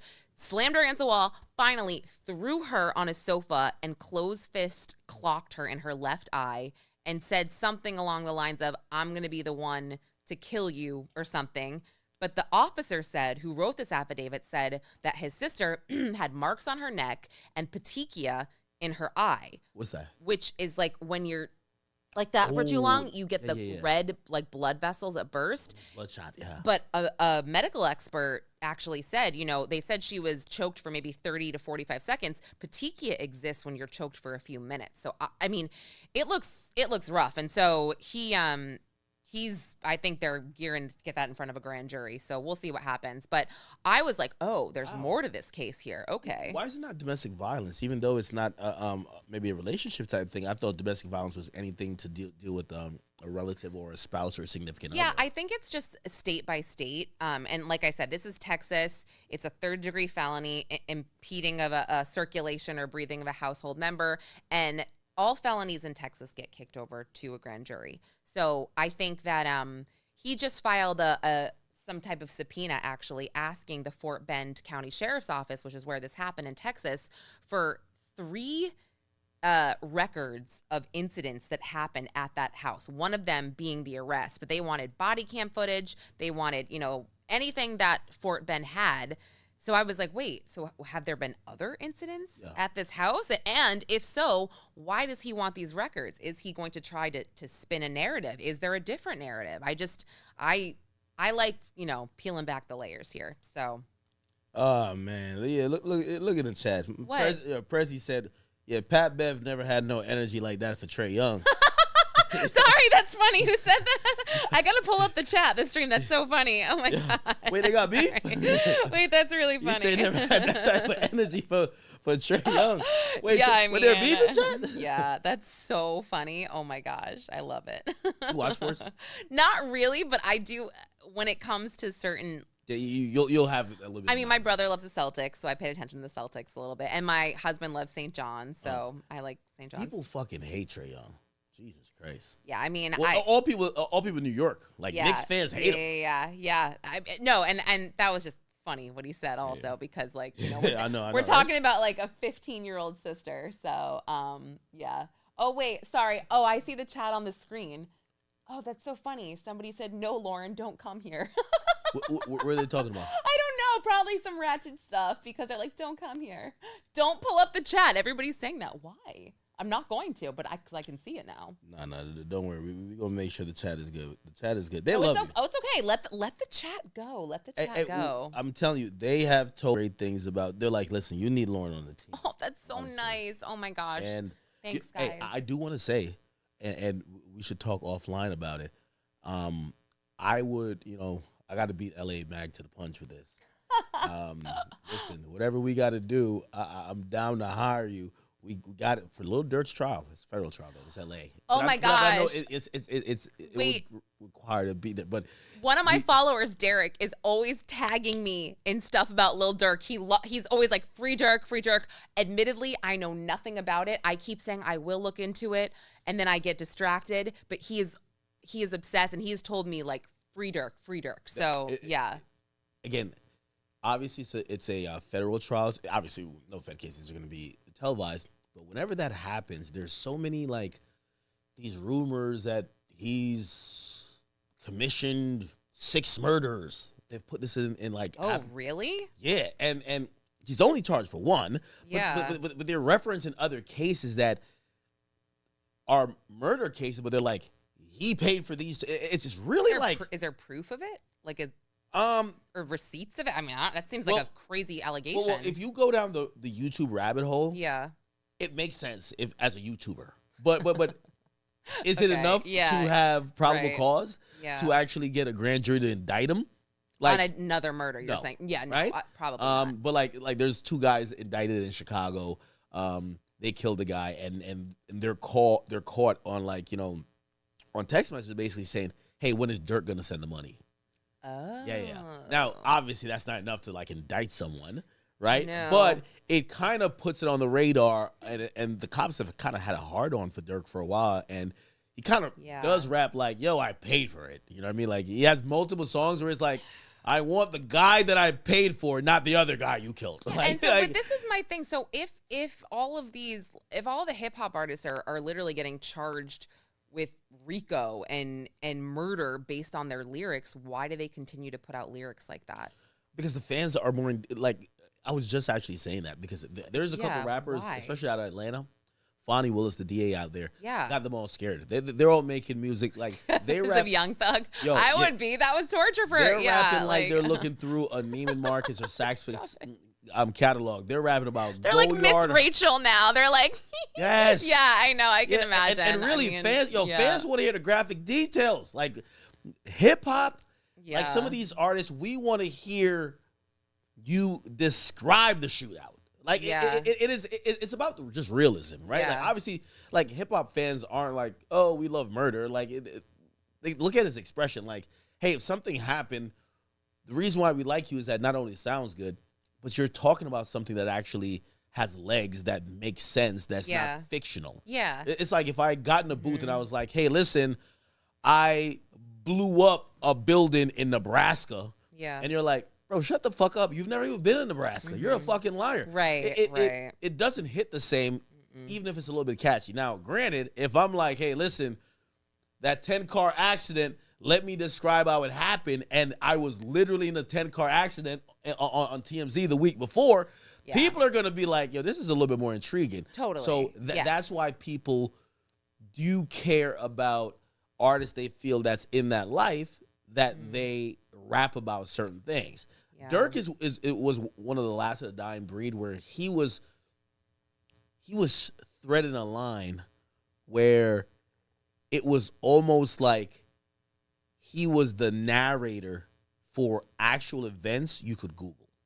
Okay. So, you know, his brother got killed. His brother got killed, and then there was a revenge shooting. And by the way, the case I'm telling you about where they're like, hey, yo, did Dirk ever send the money?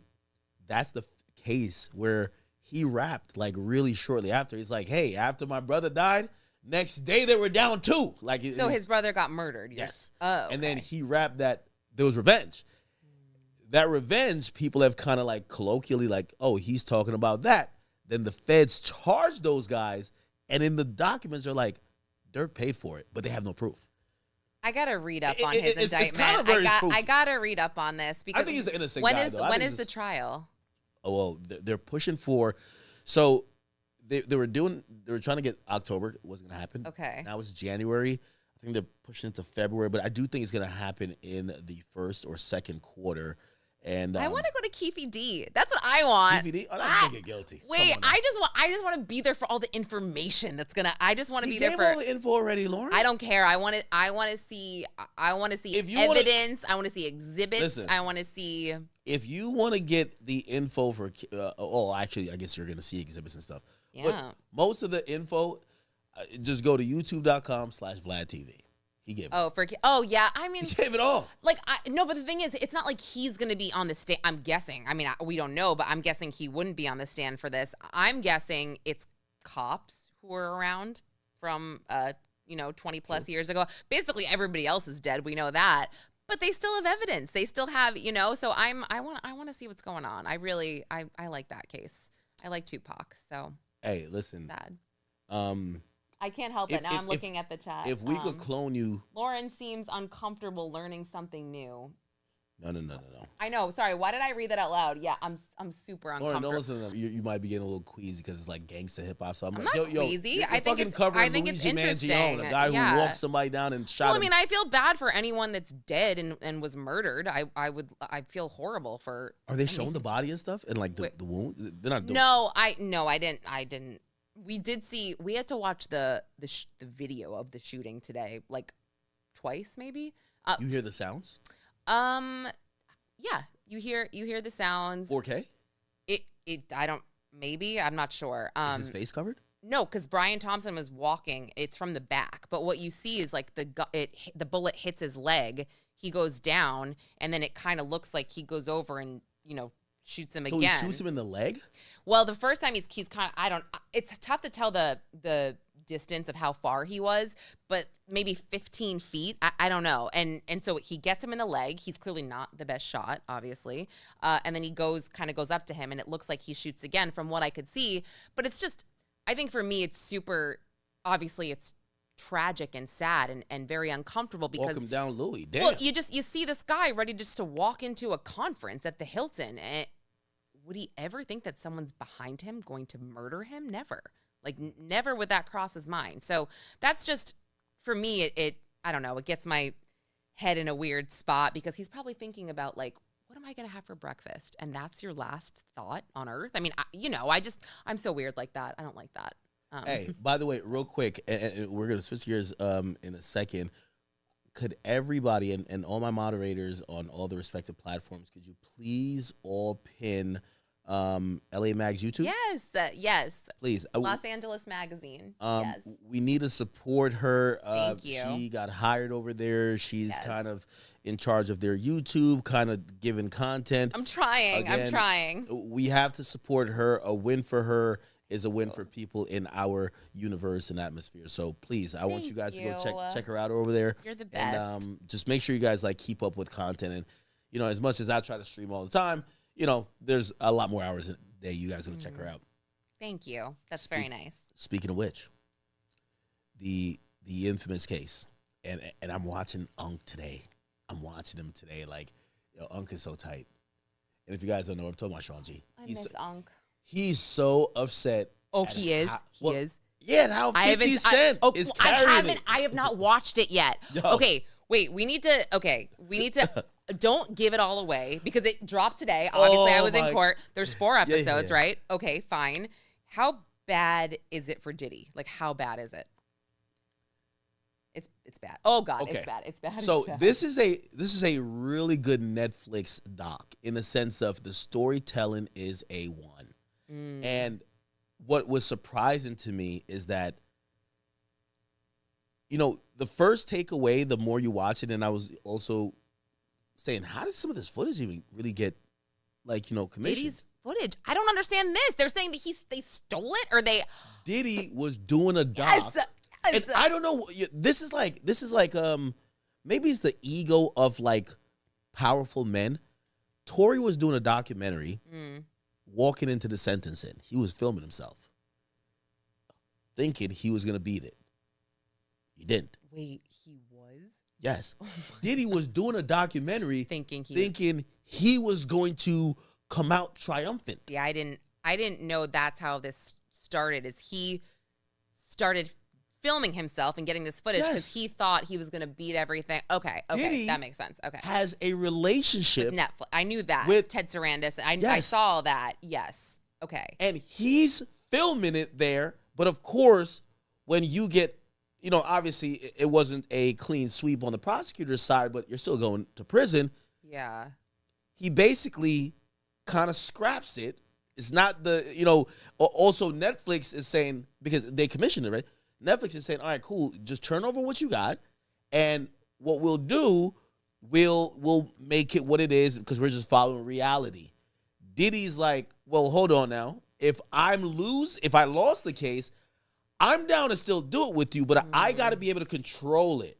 Now, Diddy was probably going to kind of shape this doc to make it look like, hey, this was malicious prosecution. They kind of went really hard at me. Mm-hmm. I'm not a perfect guy, but I am a good guy. Yeah. And Diddy was like, I need to be able to craft it. And Netflix was like, no, you're not.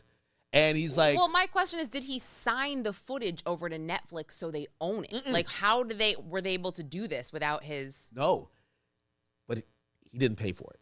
So essentially, they're calling it a payment error. Oh. So essentially, the deal falls apart, or he's like, yo, we're not going to do this. So awkward. And the people who did the work that have all this footage, they're like, so wait, you told us to film because this is going to be on Netflix.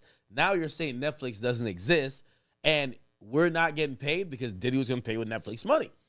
And Netflix realized this, and they went to the filmers and said, hey, give us the footage.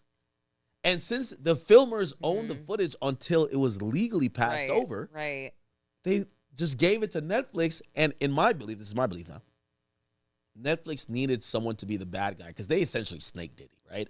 Hey, we're doing the doc with you. Imagine my chat would understand. His name is Rory.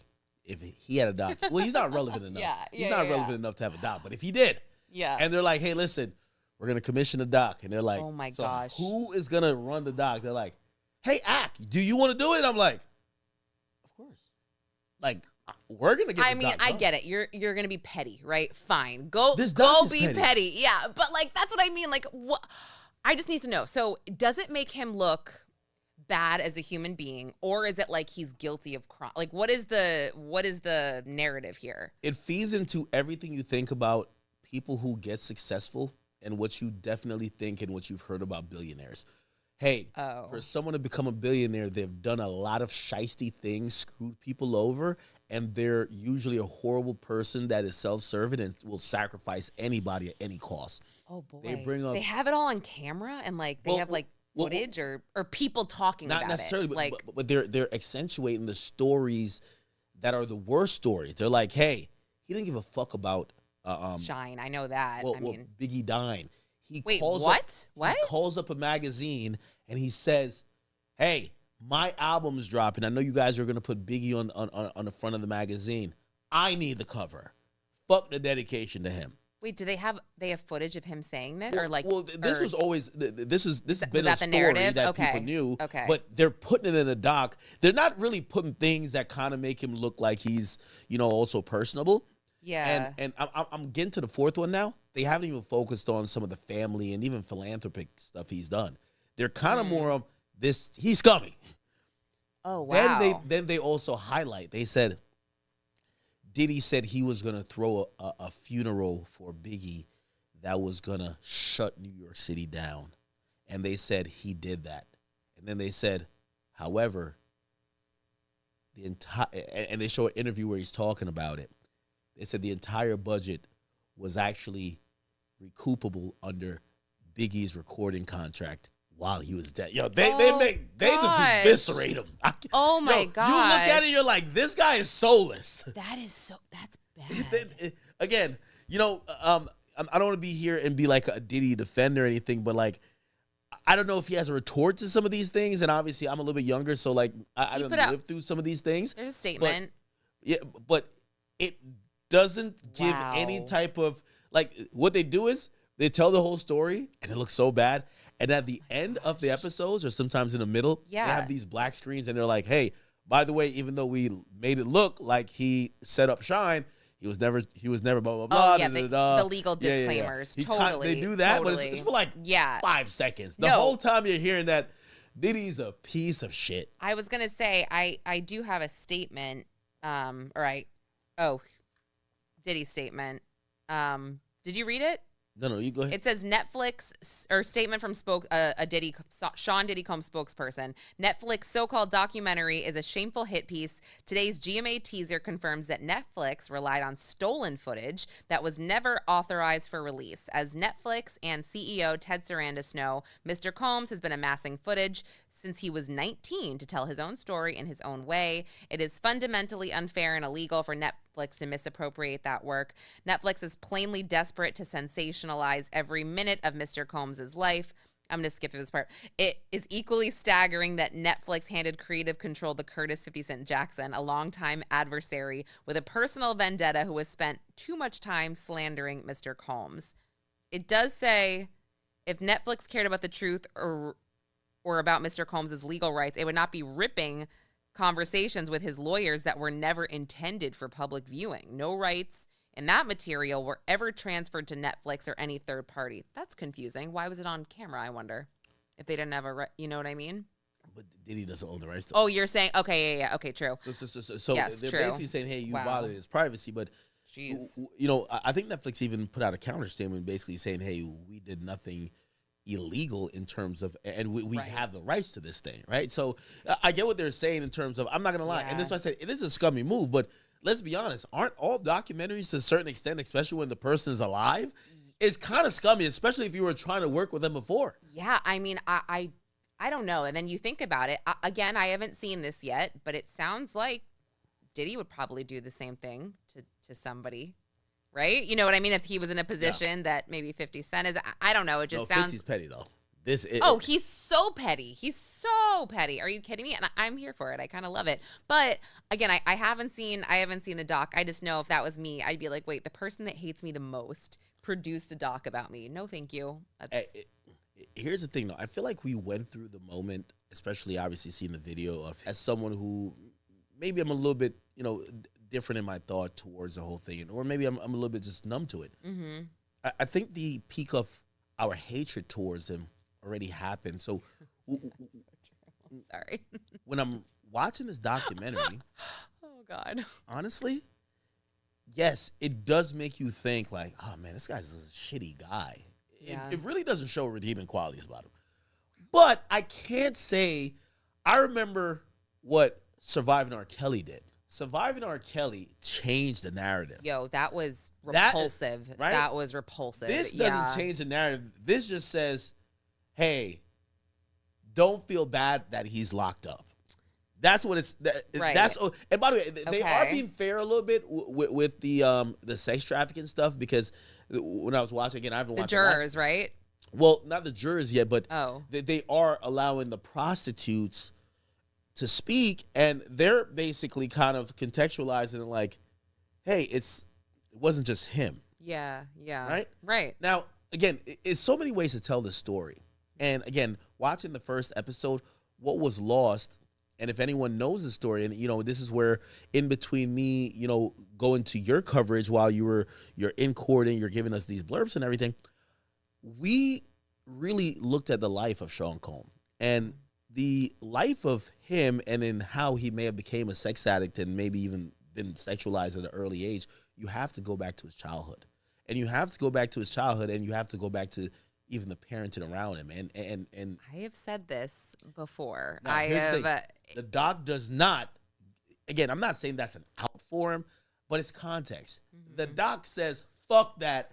This is how this is a guy who did anything and wanted to do anything for fame, and it gets extremely dark. Mm. It was almost trying to get dark, but it gets extremely dark the moment it hits the Ciroc face, and it was just like, hey, this guy finally was the monster that he was trying to be. And now there was no holds bar. And I'm going to be honest with you, I don't think it does that much damage, but. Wait, well, I was going to ask you, do you think that when he gets out, like, he could make some sort of comeback? Or do you think that the entire population is going to be like, nope, sorry, we are so done with this guy? I feel like I'm biased. Like, because you're fine with him. You're like, no one's perfect. Fine, whatever. Because I've made my. But qualms. you could admit that this is all a really bad look. Yeah. I've made my qualms with Diddy to say he's a sex addict. I've also said that yes, he is an abuser of women. Mm-hmm. But I also would be a hypocrite if I said that I would not, if I didn't consume or indulge in content or even deal with artists that have abused women before. Right. And I would act like he's the first. And you know, it's nothing that's admirable, but I'm also not gonna act like because this is on public, you know, display that I'm gonna just be like, oh my God, I've never seen these things before. And for me, I was always saying the idea of having women do things beyond their will would be the disgusting things. For example, the sex trafficking. And when I was getting more information about the cases, Colin was just like, and I feel like we're missing him today. We got to do a. I know. Me, you, and him. Maybe next week or the week after. Yeah. At least one episode before Christmas. Actually, I do want to do a couple. Hey, chat. Since we're doing streams for the rest of the year, obviously the industry's going to slow down. We're going to do some wrap up streams. We have to. Oh, a yearly wrap up. Let's do it. And I think we have to do a wrap up stream, especially with some of the biggest topics. Undoubtedly. I mean, it pushed my vacation back from my birthday trip went from May to July. That's so funny. The Diddy. I mean, and you know what's funny? Being at Mangione now, it's the first real big case since Diddy. You feel like it's a reunion. It's literally members of the press and the same members of the public that are there, which is so funny. Don't tell me that chick that was like, yo, hey, Christian, could you pee on me? You know that? No, she's not there, right? No. But there's like, you know, it was a wild time. I mean, there was drama outside with the people in line. I mean, really? Do you remember the woman Candy from the MTA? She got I felt bad for her because they physically had to remove her from outside of the courthouse. I mean, people were filming her outside, like talking about her vagina or something. I don't even know.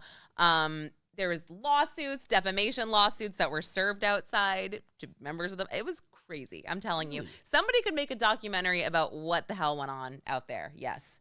Between people fighting over spots in line. I mean, I think about it and my head hurts. Chat. We have to do, again, we're streaming for the rest of the year every day. We have to do a wrap-up of especially the biggest topics. And I need you in Unk here. I'm here. Okay? I'm here. Absolutely. Yes, I'm here. Absolutely. I'm so here. Chat, let's figure out, we're going to have to do some planning in terms of, like, you know, scheduling and everything. But we absolutely need that. But, you know, kind of going back is like, again, you have to watch this documentary. I'm going to fall asleep to it tonight. I'm like, so there's no court tomorrow. I got to catch up on some things, but I plan on having that on in the background. But I feel like it's on Kick and Steak, and I had it in the background. I had it in the background. She was not impressed with these girls on the stand. She was not impressed with Mia. She was not impressed with Jane. I'm like, because it showed what juror numbers they were, and I needed your notes because. Oh yeah. No, she. I don't know if her statements reflected this, but man, she would always be like, and then they would say something, and she'd roll her eyes, or she'd be like, "What?" And she would also, you know, she would watch a video, and she'd be like, you know, so. Well, also. What I took from it, I was like, oh, both the jurors that have participated, they're people of color. And we were hearing issues of, hey, the prosecutors are trying to whitewash this thing. The two people who are participating in this process are people of color. Yes. And what's funny about that one male juror, I don't know if it was here on this stream, but basically when the one male black juror got kicked off for like the address issue or whatever, that guy sat in his seat. So when I'm seeing all these reports that like a white accountant replaced him, I was like, yo, that guy's not white. Am I crazy? That guy's not white. Oh, that was. But they moved seats apparently. And I just didn't have a good view. But now I'm like, see, I'm not crazy. That guy sat in his seat and I was like, definitely not white. Yeah, they moved. They swapped. So. Yeah, no. I just thought it was funny because I'm like, now you can all see what I was talking about at the time. Yeah, no, they have so many people. I'm ready. I'm ready to watch. I literally can't wait. Aubrey I'm O'Day goes on there, and I feel like I leaked a little bit. Well, not leaked, but I wanted you to. I said to you a few things, but I don't know if I want to spoil it for the audience. There are a few things where. If you were hearing all these allegations, you were starting to, a reasonable mind would be like, was Diddy? you're getting actual confirmation. But I mean, I've seen way too many of this man's text messages, his private messages. And honestly, don't commit any crimes, whatever, if you don't want your shit leaked. Can you imagine your private life? Everybody seeing what you text. Everybody, I mean, it's so cringy. It's like secondhand cringe to, yeah. What I will say is that going back to Judge, it's a quote that he said, I believe. I think I seen your report on that. He said Judge Submarine. Oh, Subramanian, yeah. Yeah. What's on display in this documentary is Diddy's hubris, and it's on display of this guy, even at the moments that I think collectively as the press and interested parties saying, yo, bro, they show it 8 days before indictment. He calls up one of his girlfriends. Oh. And he's like, yo, I'm about to get this $200 million wire. And like, he's still bragging. Like, he's still Diddy. And I think people, obviously maybe when the cuffs got on him and at a certain You're point, humbled. Oh my goodness. He gets humbled, but you're watching this guy, and this is why I said this is a 50 Cent touch. And I really do believe that 50 Cent should not be involved with this because so far, I haven't watched one episode. It lacked the touch of saying this guy's also a human. And even though maybe fame, money, wealth corrupted him, he's still a guy that had some principles and things hurt him, and he's human. Of course. It makes this guy seems like this guy's just like a fucking monster. Yeah, I mean, well, that's what happens when you have a one-sided doc, and I'll never forget. I think the 2015, it was Stephen Avery Making a Murderer, the Netflix one, where you watch that and you're like, oh my gosh, this guy is so innocent. Why is he locked up? And then if you take the time to actually look at the case and do your own digging, you're like, oh. For those twins, those two twins that like killed their parents. No, they're not twins. That's the Menendez brothers. Yeah, they're not twins, but they're brothers. But I mean, that's a whole different can of worms. That case is just basically like. But public support came from like a doc. Yes, absolutely. It basically the case resurfaced. I think it was maybe 2019 or 2020, and Gen Zers on TikTok were like, "Wait a second, these guys, their dad was a pedophile and raped them. They should be out of prison by now because yes, they did kill them, but it should be manslaughter or second-degree murder. It shouldn't be first-degree murder. Based on what happened to them and the fact that they didn't get a fair trial. Their second trial was absolutely unfair. They weren't allowed to use the abuse. It's been 36 years, I believe. I think they deserve a second chance at life. If they are on the street, I'm not scared. I don't think they're a threat.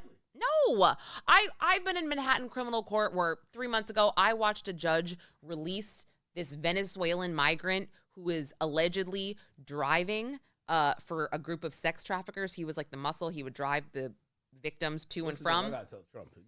Drive the victims to and from. If they didn't want to go to wherever they were supposed to go, he would, use muscle, use force. And she's like, yeah, I think a bail package is fine. Like, I think it's fine. Like, basically, I was like, what the hell? I got to walk on the street with this guy?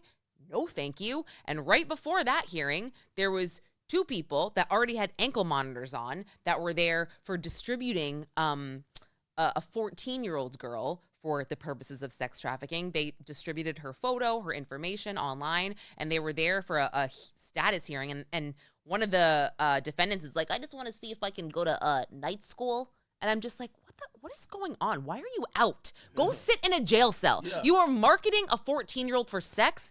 You were probably doing a lot worse than that. This is just what you were caught on. So all I'm saying is those guys are walking the street. And, you've got guys like the Menendez brothers who really effed up bad, but I really watch it. There's a couple of them, but they've done more good in prison than most people have done on the outside. I don't want to go into a tangent, but I feel strongly about that. But hey, by the way, yeah. So I don't want to go on a tangent, but I already did. Right? Sorry. So a friend of mine, Tekashi 6ix9ine, he is getting sentenced this week. Now, he was supposed to get sentenced in November, but then there was a break into his house. Crazy. That was wow. Crazy. Is his mom okay? Yes, she is, and she's. I love her. Like she's been so nice to me. Every time I see her, and I've seen her like a couple dozen times. Like I don't know what Tekashi tells her about me, but she treats me like I'm his famous friend. I'm like, he's more famous than me. That is so cute. That's so nice. She comes over to me and she's like, that's so nice. Hey, every single time. Hey, can I get a picture? I mean, you're no schlub, so like, what do you accept it like, and take it? Like, what? Like Tekashi takes a picture of me and his mom every time, and I'm kissing her on the cheek, and she's so nice, so nice. She'll. Are you hungry? She's so nice, and I'm always saying, what are you telling her? Because she thinks like I'm like. Does he tell her something different or like what? No, I'm not like again. Tekashi 6ix9ine is like this enigmatic, like worldwide figure. Your mother, like, she's going through hell and back, obviously, with you, but, like, when she sees me, she's like, oh, my God, Academics is here. Wait, that's so nice. And she's so nice to me. She's like, hey, I just want a picture to remember this. And I'm like. Wait, are you going to hang out with her at sentencing? Is she coming? Or So, well, two things before we get to that. And I can't wait for 6ix9ine to get past this stuff. But he was supposed to get sentenced in November before that stuff happened. And you know what he told me? He said, Ack. No, there was an October thing first. Okay. And he had said, Ack, remember, the first and only time you ever talked to Diddy, I put you on the phone with him. Oh, really? And he was very open. He's like, yo, I obviously don't want to go to jail, but they might send me to jail again for this probation violation. If I do get sent to jail, I'm going to be housed with him for a few days. I'm going to get you back on the phone with Diddy. And I remember saying, yo, bro, I think you should think about not going to jail. Yeah, right? Why are you thinking about like what you're going to do? And I'm telling you, he's a little bit like really like he's kind of out there now because I guess he's had a lot of time to process it, but Diddy obviously got sentenced himself. Yeah. And he's now. He looks happier than ever. Well, are we seeing AI photos? I don't know. Somebody please. I literally was There's a photo of him. The baby oil in the back. I'm like, that can't be real. Is that real? Like, what? That's AI. But okay, thank I'm you. still trying to wonder. There's a video of him kind of like, putting on a jacket and kind of moving around. How did they film that? Is that an Apple Watch?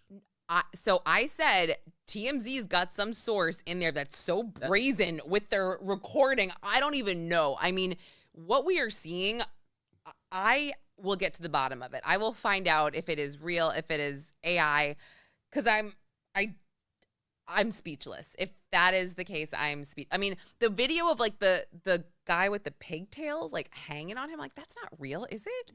Is it real? I don't know. I don't know. So yeah, So there is a countdown by one of the pages. It's the Diddy docket.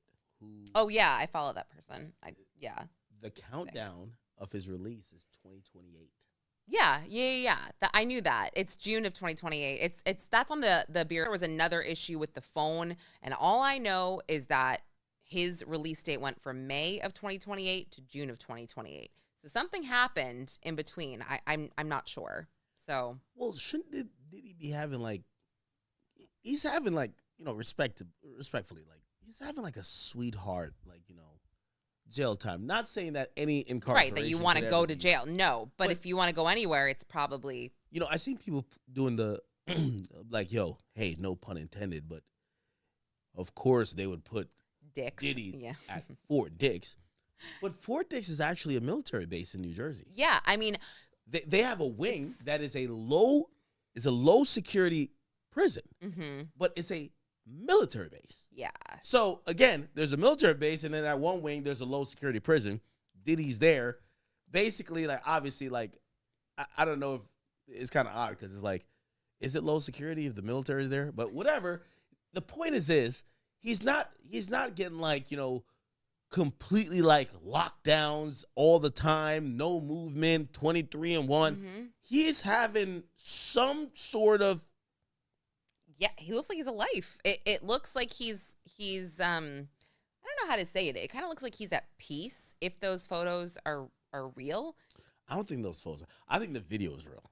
Well, you know what else I'll say? He said something else through his rep the other day when the whole Thanksgiving, how he funded 1,000 extra meals for people in his prison. He said something about prison, and I forget exactly what it was, being a brotherhood of some sort. He wasn't knocking prison. What? Yes, I wrote an article and I got to find it, but the quote I got, I was very surprised. It came directly from his rep. So, yeah, but I feel also like I'm losing steam because I've been in court in line since like 7. Hey, by the way, chat, Am I being like, I feel like I'm like low energy and like, no. yeah.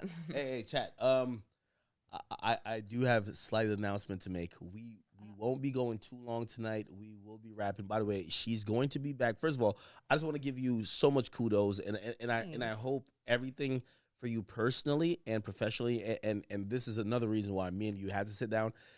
Definitely, I'm. If anyone knows my history, especially my chat, I'm not one of those people who makes a relationship and just be like, all right, I've used you for what I used you, and no, I'm not that person ever, and people know that, right? You just don't respond to my texts. No, I'm just kidding. I had the wrong number. We figured it out. Number. I had the wrong number. See, I texted you the link. So here's the thing. We have much more to do. And again, I think there's so much. First of all, the chat niggas really want me to get you in the fold. And I know LA Mag probably strikes a hard bargain, but I think we could probably compete. I think, I get a couple We donations. can collab. LA Mag is open to collabs. We can do a really great collab. No, So of course, no. Yeah. No, we love what you're doing them too. Oh, yeah. We're speaking about, and this is if you have maybe hours available, because we were talking about it and we won't get into everything before the stream started. Oh. In terms of just how do you ration out your time for life? And that's a real thing, right? But yeah, there are cases that, if we could go on back in time and knew you before, we have to get you in a deal where you're publishing for us and you could publish for yourself as well. And that would work. I mean, because ultimately what we want to do is have people like you represent our brand and also cross-collateralize with you building your own brand that you could also have stuff for yourself as well. Because again, what you do is invaluable, right? I feel like I'm like at the, control center of the ship where I'm trying to deal with the stream, I'm dealing with the chat, but like you need the heels on the ground, right? Like you need the that's you. Like and you're so amazing at it. And obviously like we need it for so many different things. So again, chat, we're not gonna go long today. I will say this. If you guys are wondering, and who said that? It says W Lauren in the chat. Thank you guys. If you guys are wondering, chat, I have a flight in a few hours. I'm going to 6ix9ine is supposed to be sentenced. We're doing a stream. Me, Aiden Ross, and a few other people. We're doing 6ix9ine's last stream. Wait, that was the stream that Antonio Brown that. Well, no, sorry, that was his event. Yeah, it was an Aiden Ross event. Yeah. Oh, he is? Yes. That's so fun. So, cool. I feel like I'm spilling the beans, but should I not have brought that up? Nobody watches me.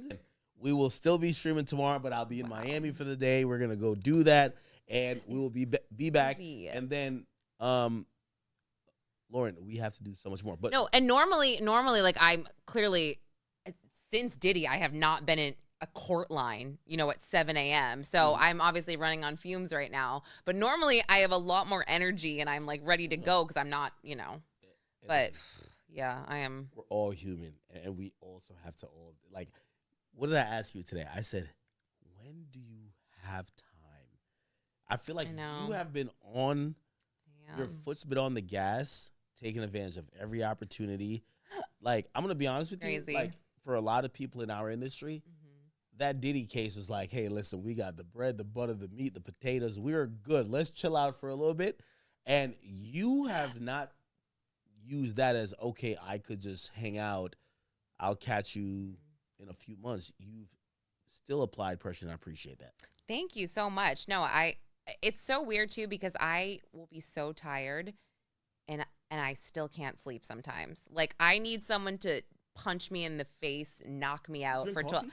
I drink coffee, but I make sure to stop drinking coffee at like 1 p.m. so I don't stay up all like you guys are offering me Red Bulls, and I'm like, you don't understand. I am so tired, but I still will toss and turn and not sleep. And it's also, I'm talking to Claudia about this. It's also like mom life too. When you finally get alone time, like I just want to sit in my bed and scroll on my phone and doom scroll and look at stupid ratchet videos and laugh. Next thing I know, my time is up. It's 2 a.m. And I'm like, oh, cool. Now I'm going to be exhausted again tomorrow. TikTok? You be like scrolling on TikTok? I like to scroll anything. Like me and my, yeah. I mean, I like the weird.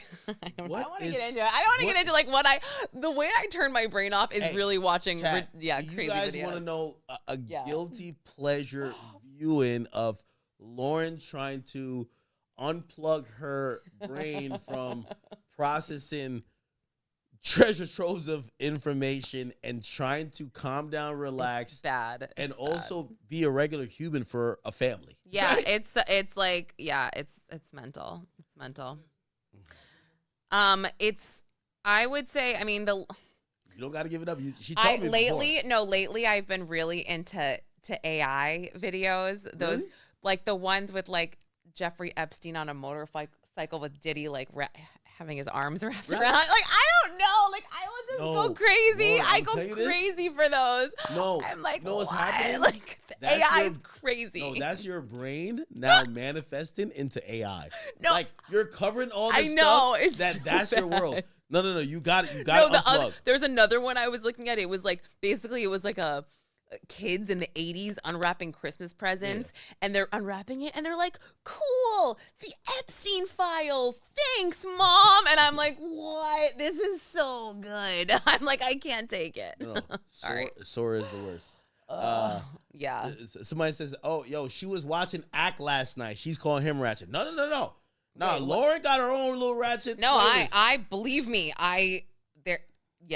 There's certain things I should keep hidden about myself that I just kind of, listen, everyone has their vice, okay? Exactly. I was sitting with my dad the other day, like at like midnight. He's like, yo, stop. He's like, go to bed. I'm like, I can't help it. Because my dad will laugh at the same stuff I will. And I'm just like, someone needs to tell me. I need to be a child again, where someone's like, lights out, give me your phone, no TV. When I'm left to my own devices, yeah, it's done. So. Okay. Chat, I'm going to give you guys 5 minutes. Again, she's had a whole full day of work. Again, you know me. I'm always ready to shoot. However, I have to. Aiden called me 3 times today. He's like, if you missed your flight, he wanted me to fly out today. I'm like, no, I'm streaming every day. So I'm going to Miami in a few hours, and I'm going to go do this. So jealous. I'm so jealous. And you're going to like lay out in the sun, and you're going to No, relax too. Yes, you are. You're I don't get to do that. You're going to have fun, and it's going to be, obviously it's going to be, work related, but you obviously still have fun when and it's cold here and gross. You get to go to nice weather. Okay, maybe the weather. Yeah. But I'm there. I'm just on the job. I know it's Miami, but sure. Yeah. Mm-hmm. How many women are going with you? I am going with my cameraman. He's asking me for the confirmation number now. Seriously. I don't believe you. Seriously. Why are you saying it like that? Is your body language changing? What is this? Oh, are you meeting a woman down there? I love Lauren. Lauren, hey, first of all, hey, chat. Hold on, chat. I am serious about this. No, I am serious about this. Lauren, I do want to tell you that I do appreciate you so much, and go forward in helping what we're trying to do in terms of a media company. If we could have someone like you help cover cases, and especially cases that our audience cares about, and that's where we're gonna find some synergy, right? But not only that, what we do here, I know they love your perspective. I remember the first stream. I feel like from then till now, they get so much more your personality and your Well, more natural. I didn't really show my personality. I mean, I don't know. It's weird when I'm just trying to report, and I guess everyone. You were very very like thinking about what the chat was saying. Now I feel like you're like, hey, listen, I'm being me. I know how the chat's gonna be, but I'm being me, and it is gonna be. Well, worse. I've realized also that no matter what, I mean, like people are not going to like you, and that's okay. And you know, people are not. You know, I'm not forever. It's just you can't please everyone. I've learned that. But no, but I'm just saying, even like that's so nice, but I don't expect that. I read things about myself trolls, all the time. Maybe a couple like people who say some whatever. A couple. I have a lot of trolls, believe it or not. I and it's fine. Like it's totally fine. But I mean, yeah, it was funny. Like when I first came, I learned a lot. I learned what a snow bunny was. I never knew what that was. Really? How would I know what a snow? What the? What I don't. Sorry, why would you think I know what that is? I'm 40 years old. Like, why would I know, like, what? Yo, I mean, what? That's a universal term. No, it's not, dude. No, it's not. Snow bunny? Snow bunny? You think that's a universal term? It's not? Yo, wait, hold on. I'm sorry. Do you think the moms that drop off and pick up were all like, oh, yeah. So, like, what do you think that, I mean, truly, you think snow bunny is a universal term? It's not. Yeah. I'm going to them. Let me see. Oh, no. Well, the chat is. Wait, what? They said Lauren is deaf a snow bunny. They said she could hold her. Oh, no, she could absolutely. Hey, let me tell you this. This is one thing I think you guys got a little bit twisted, and I think you get to see the more she's on. There were times during when me, you, and Unc was on that they felt they were like, hey, listen, no, you guys calm it down or don't say this. We want to protect her. And I'm like, yo, Lauren knows how to hang. Oh, that's so sweet. But like, I don't need anyone to white knight for me ever. Yeah. Like that is so kind of them. I also am not like I'm not a super, I don't want to say combative or argumentative person, because I respect opinions. And if I'm not 100% certain on something, I'm not going to come at you and be like, yes, this is you know what I mean? Like yeah. So I just feel like if I ever just retreat a little bit, it's not because I need to be protected or anything. It's just, yeah, that's just whatever.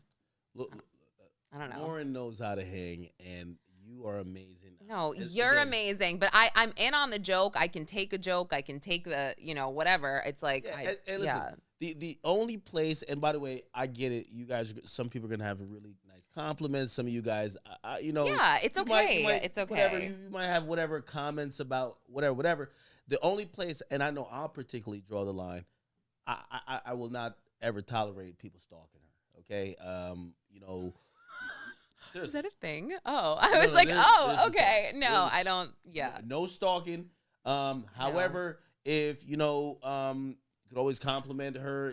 She always comes looking nice, great, cool. I know some of y'all trying to flirt. She's taken. She don't want y'all.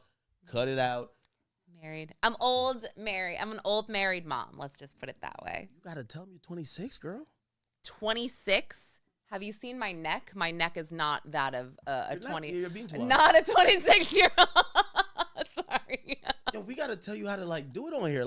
Wait, would you like? Actually, it's not that bad. I think what it is. Everybody lies about their age. What are you doing right now? Okay, so I think what it is about my neck is that since I'm younger, I get very excited. So I'll go like that, and then the veins pop out. And then I have I don't know. We don't have a fake age? We don't need to close. Oh, yes. My fake age is, yes, absolutely. 33. I'm 33. You got to do 28. Because that's not believable. I can pass what do you mean? They actually thought, I kid you not, they don't know. They thought no, that's crazy. No, let's not be crazy. I'm not saying that they don't. What I'm saying is that you could get away with. Well. You just got to, you know what I mean? Age fish them. Well, then let's pretend that I never said my age. Let's pretend that never happened. Did it? And so we'll never talk about this again then. Okay, cool. Yeah, we'll never talk about an age. My neck looks great. And that's that. You know what's As also, I jet it out for everyone to see. You know what's also very dope about you is that, I think because of our audience here, and sometimes it's heavy male centric, they're like, I saw so many of our chat queens, they were really policing the chat. Like, hey, you guys better be nice to her and not be people who are either objecting some of those stuff. Oh, I don't care. Oh my gosh, you have no. I've seen. Yeah, it's fine. It's so fine. Totally fine. I was on a stream. I love Coach JB and Smitty. I don't know if they've got a morning show.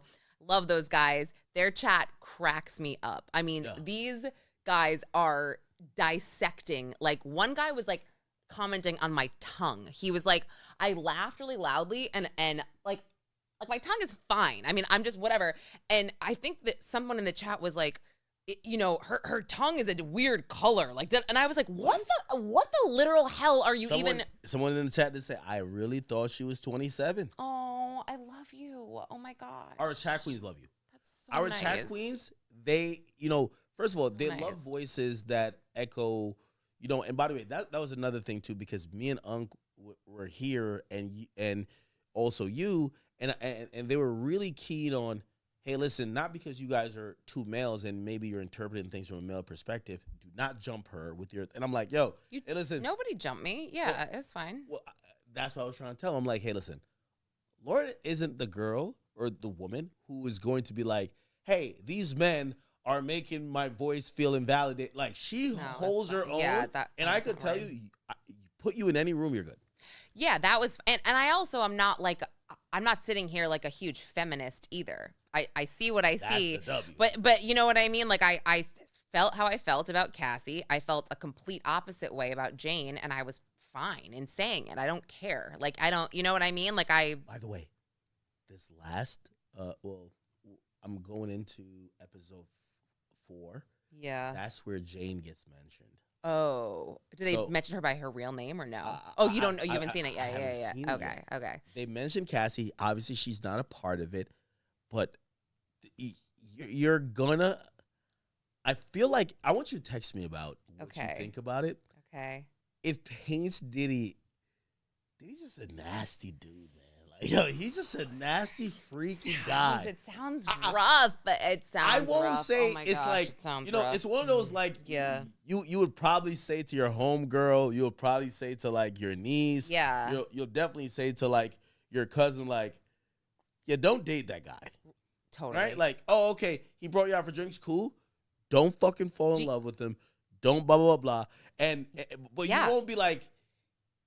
You won't necessarily say he's the criminal that's portrayed, but he's definitely the scummy. I feel like it's over, right? Guy. He's in prison. I don't believe there's actually an investigation in Florida, LA. I don't believe that's actually going to come to fruition at all. It's over. People are going to shit on him. Clearly, 50 Cent has had this in the making for a long time. And if Diddy is as big of a piece of shit as this doc describes him, then he's got a lot of soul searching to do. I mean, he's got to work on himself, and maybe that's what he's doing in prison. One can only hope if he really hurt that many people. You know what I mean? Like, I would hope that he's learning from this, and he's, it's you gotta. I don't want to be cliche, but actually, I'm not even gonna go there. But yeah. By the way, we are trying to wrap here, Chad. But Marine Comey. Oh yeah, that was crazy. I think that was a Trump thing. Trump was obviously not happy with her father. He indicted her father, and then he went after her. Diddy didn't help. But what's funny is that her husband works for the DOJ. He kept the job. Yeah. Ooh. I forget his name. I tweeted it at one point when she got canned. But yeah, that I wasn't super surprised about once I actually sort of processed everything. Just between, her dad and Diddy. And also, I will say this, she was missed by the prosecution during sentencing. You could tell. She was the force behind them. And one thing is we didn't really talk about sentencing. Emily. I mean, she's fine. It was Slavic, really. She's that was blonde girl, right? Emily's the blonde. Yeah, Christy Slavic was sort of like second chair. And she was good. But one thing I'll say about Diddy is that sentencing, his team was so strong the entire trial, right? They were so good. Clearly, he's serving basically, 3 years instead of life. Sentencing, I was like, what is this clown show right now? I was shocked. By the way, shocked. Not to cut you off. Yeah.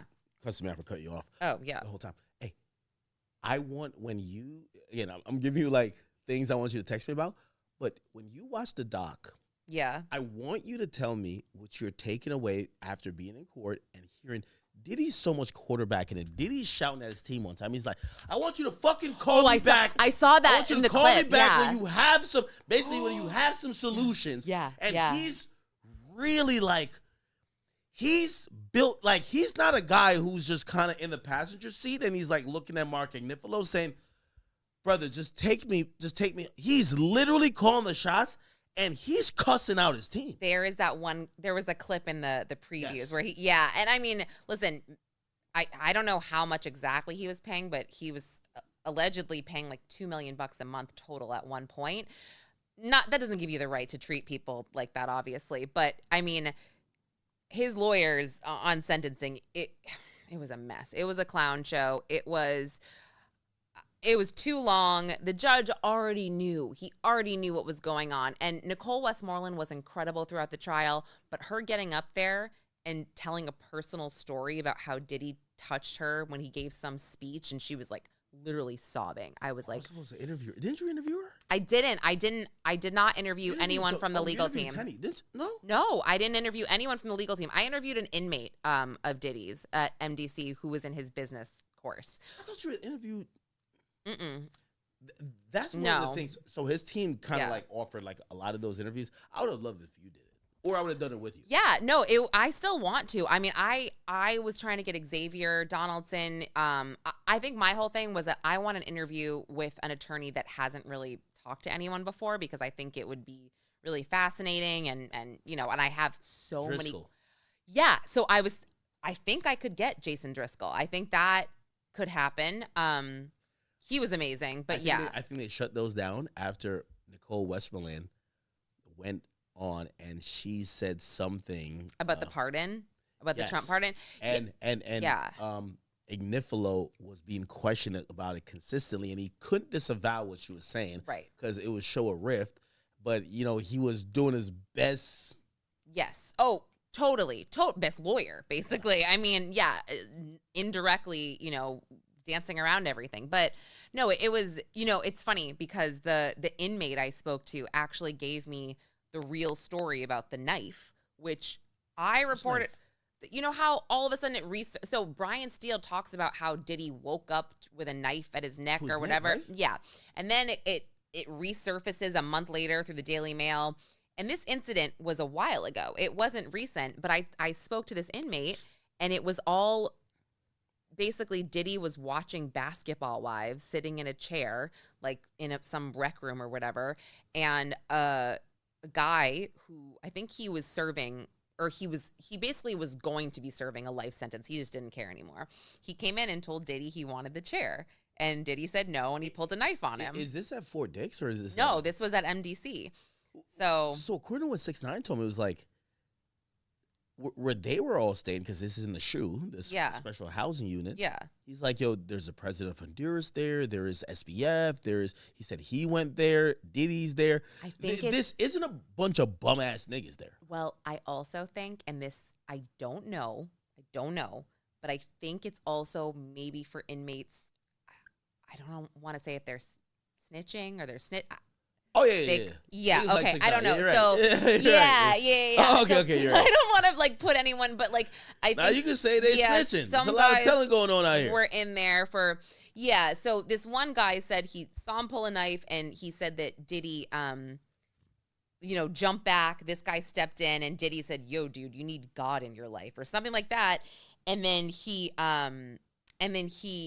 basically had a chance to, get this guy transferred, and he said, don't transfer him. This is all coming from the guy that I interviewed. His name is Ray. I'm blanking on his last name, but he's out, and he actually wrote a letter on Diddy's behalf for sentencing, saying that Diddy's business course changed his life and all this stuff. So you seen Gina wrote a letter too?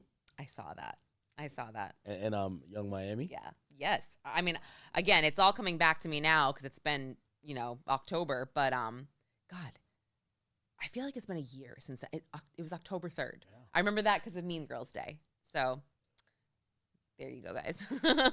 Anyone wants to make fun of me for that? You know what? Just kidding. Pardon, you think it's gonna happen? I'll even make a bet with people. I believe Diddy will get pardoned. He's only convicted of transporting prostitutes across state lines for the purposes of sex. No sex trafficking, no RICO. No in sex terms crimes. Yeah, You're there's saying. no sex crimes in terms of that, and I think he's gonna get pardoned. The last day in office for Trump, which is gonna be in 2020. What's Trump out? 2028? I don't even. Oh, yeah. Actually, that's wait. Oh, no. I mean, 2028, yes, but I'm saying Diddy should be out then. Yeah, okay. I mean, well, he might do it before. What? I think he might do it before because I think Trump it refuses to be a lame duck president. I think he's going to start using his presidency and wielding the power of executive orders and also the pardons to start getting cool with, the motherfucker. Not saying that I think Diddy's going to be a force when, whatever, but I think that gains him some favor if he sees that the community, this doc sets it back though. That's a good point. But the doc, I got to watch it. You got to watch it. Yeah. Sorry, I just blanked out. By the way, I'll say this one last thing, and I think this is a little bit spoiler. Okay. So forgive me. When you watch it, it makes you feel, even if you're like, yo, I paid attention to the trial, and it was a lot of nothing, and they didn't really prove what they really trumped up at first, and y'all showed a video of him beating a woman, but that wasn't one of the things he was charged with. When you watch the doc, you feel like, you know what? This guy's a bad guy, and I'm glad he's locked up. Because they kind of mention a bunch of stuff, and they mention, like, I ain't gonna lie to you, one of the things I didn't pretty much for the death of Biggie, they kind of underlined and insinuated that he may have paid for or promised to pay for the death of Tupac. They basically say he was really negligible for the there was some stampede at a club. Yeah, the basketball game. Yep. Oh, that's awful. And then there was a nut, and then they basically said, oh, hey, they mentioned Shine, and they were like, yeah, Shine wasn't the guy who was going to shoot up a club. We saw him one time. He didn't know how to clear a gun off a jam bullet. Do we know if Shine got like money for taking the fall for that? Like, do we know anything about that? He invited me to Belize. He said, hey, you should come here. Oh my God, you should go. And I'd be like, yo, I want $1 million. This is after I came back from Turks, because I made Turks look great. He said, yo, hey, you should come to Belize. But like, do you know what I mean? Like, I'd be like, yo, I want $1 million a year for this time I've that's served. Why he's upset. And like, he said, he got given like a nominal amount of money, and then he saw Diddy like blowing through the bag on Cassie, and he's like, you fucking simp. Like, yo, I fucking sat in jail. Okay. Yeah, I didn't. Oh, wow. He saw him spend the money, and he was eternally upset because he felt like it was like, hey, I did so much for you, and I sat in jail. And what you gave me and what I'm seeing you just blow at a very whim for your girl. I don't know. Cassie got peed on. And I'm sorry. I'm sorry. She got a lot worse. But yeah, Anyway. They don't make Cassie look like the victim, I will say this. They kind of colorize her image of, hey, she was with it because they bring in the prostitutes, and they kind of like describe the whole thing. Yeah, I mean, it's up in the air. Clearly, the jury felt that she was definitely not any sort of victim. So what they definitely do is basically say, hey, listen, whatever Cassie thought was being done to her, Cassie was doing, and I'm speaking in woman terms here. Like, Cassie felt like other women that were coming around were kind of inflicting some type of emotional distress on her. Well, she was doing the same thing, and they definitely made Kim Porter seem really strong, but the person who Diddy really loved, but he wanted her to be as open, and she would accept the things that maybe Cassie and others did. I mean, Cassie was a girl, right? Kim, was arguably a woman when they dated. Cassie was like 19. It's just, it's tough. It's, you know what I mean? Like, that's when I have that soft spot where I'm like, oh my gosh, she was so impressionable. but whatever. Yeah, I'm loopy and I should go to bed. So Okay. Get back to the city. Chat, any last comments? We are going to get out of here. I want to say, Lauren, thank you so much. We appreciate you. We have appreciated you all year, and I'm glad for all the support that the chat has given you, and I hope they continue to support you. We will continue to do stuff together. We got more stuff to do for the rest of this year, but I think next year we're definitely gonna let's do a stream before the end of the year, like a wrap up, like you said. Let's do it. Yeah, but not only that, I think next year, I think there's certain things I think we could really, not only just bring you on the stream. I want to do business. I think that's we will talk, and the next stream should be like a Friday night or something, so I can feel good about staying out, and we're doing shot o'clock. Yes, okay? let's do it. Let's do it next time. Let's do it. Hey, chat, thank you guys for watching. You. Wow. Wait, what's the time on the stream? Really? It felt like it actually did not feel like 2 hours 44 minutes. Like an hour. Okay. But I only know that it is now because my body is like, all right, you need to lay your head down. And like but I did not feel like 2 hours and 45 minutes. Okay. Anyway, thank you guys. I appreciate you guys so much. I love you guys. Thank you for all the support.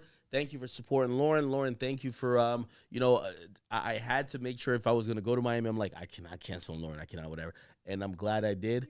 Best. I would have understood. No, because you thought I was curving you. I did. No, so we had to make it happen. And chat, you will see much more of us. We're a little bit early on New Year's resolutions, but I'm telling you, one of the New Year's resolutions is us doing much more, helping each other grow, and also helping each other make better content. Thank you so much for being a part of our streams, being a part of our entertainment, and also educating us. And I just want to say I appreciate you. The chat appreciates you. We love you. Thank you guys so much. Thank you so much. And yeah, subscribe to Los Angeles Magazine. Yes, just go there, and if all you got to do is just be like, listen, we're here for Lauren. Yes. The chat, we love her. That's all you got to do. Thank you. Again, we will do much more, but let's get you home, and thank you guys so much, all right? Yes, thank you. It's the holidays. Streams are a little bit irregular, but love you guys. I will see you guys next time. Actually, you're going to see me in Miami because airport, here I come.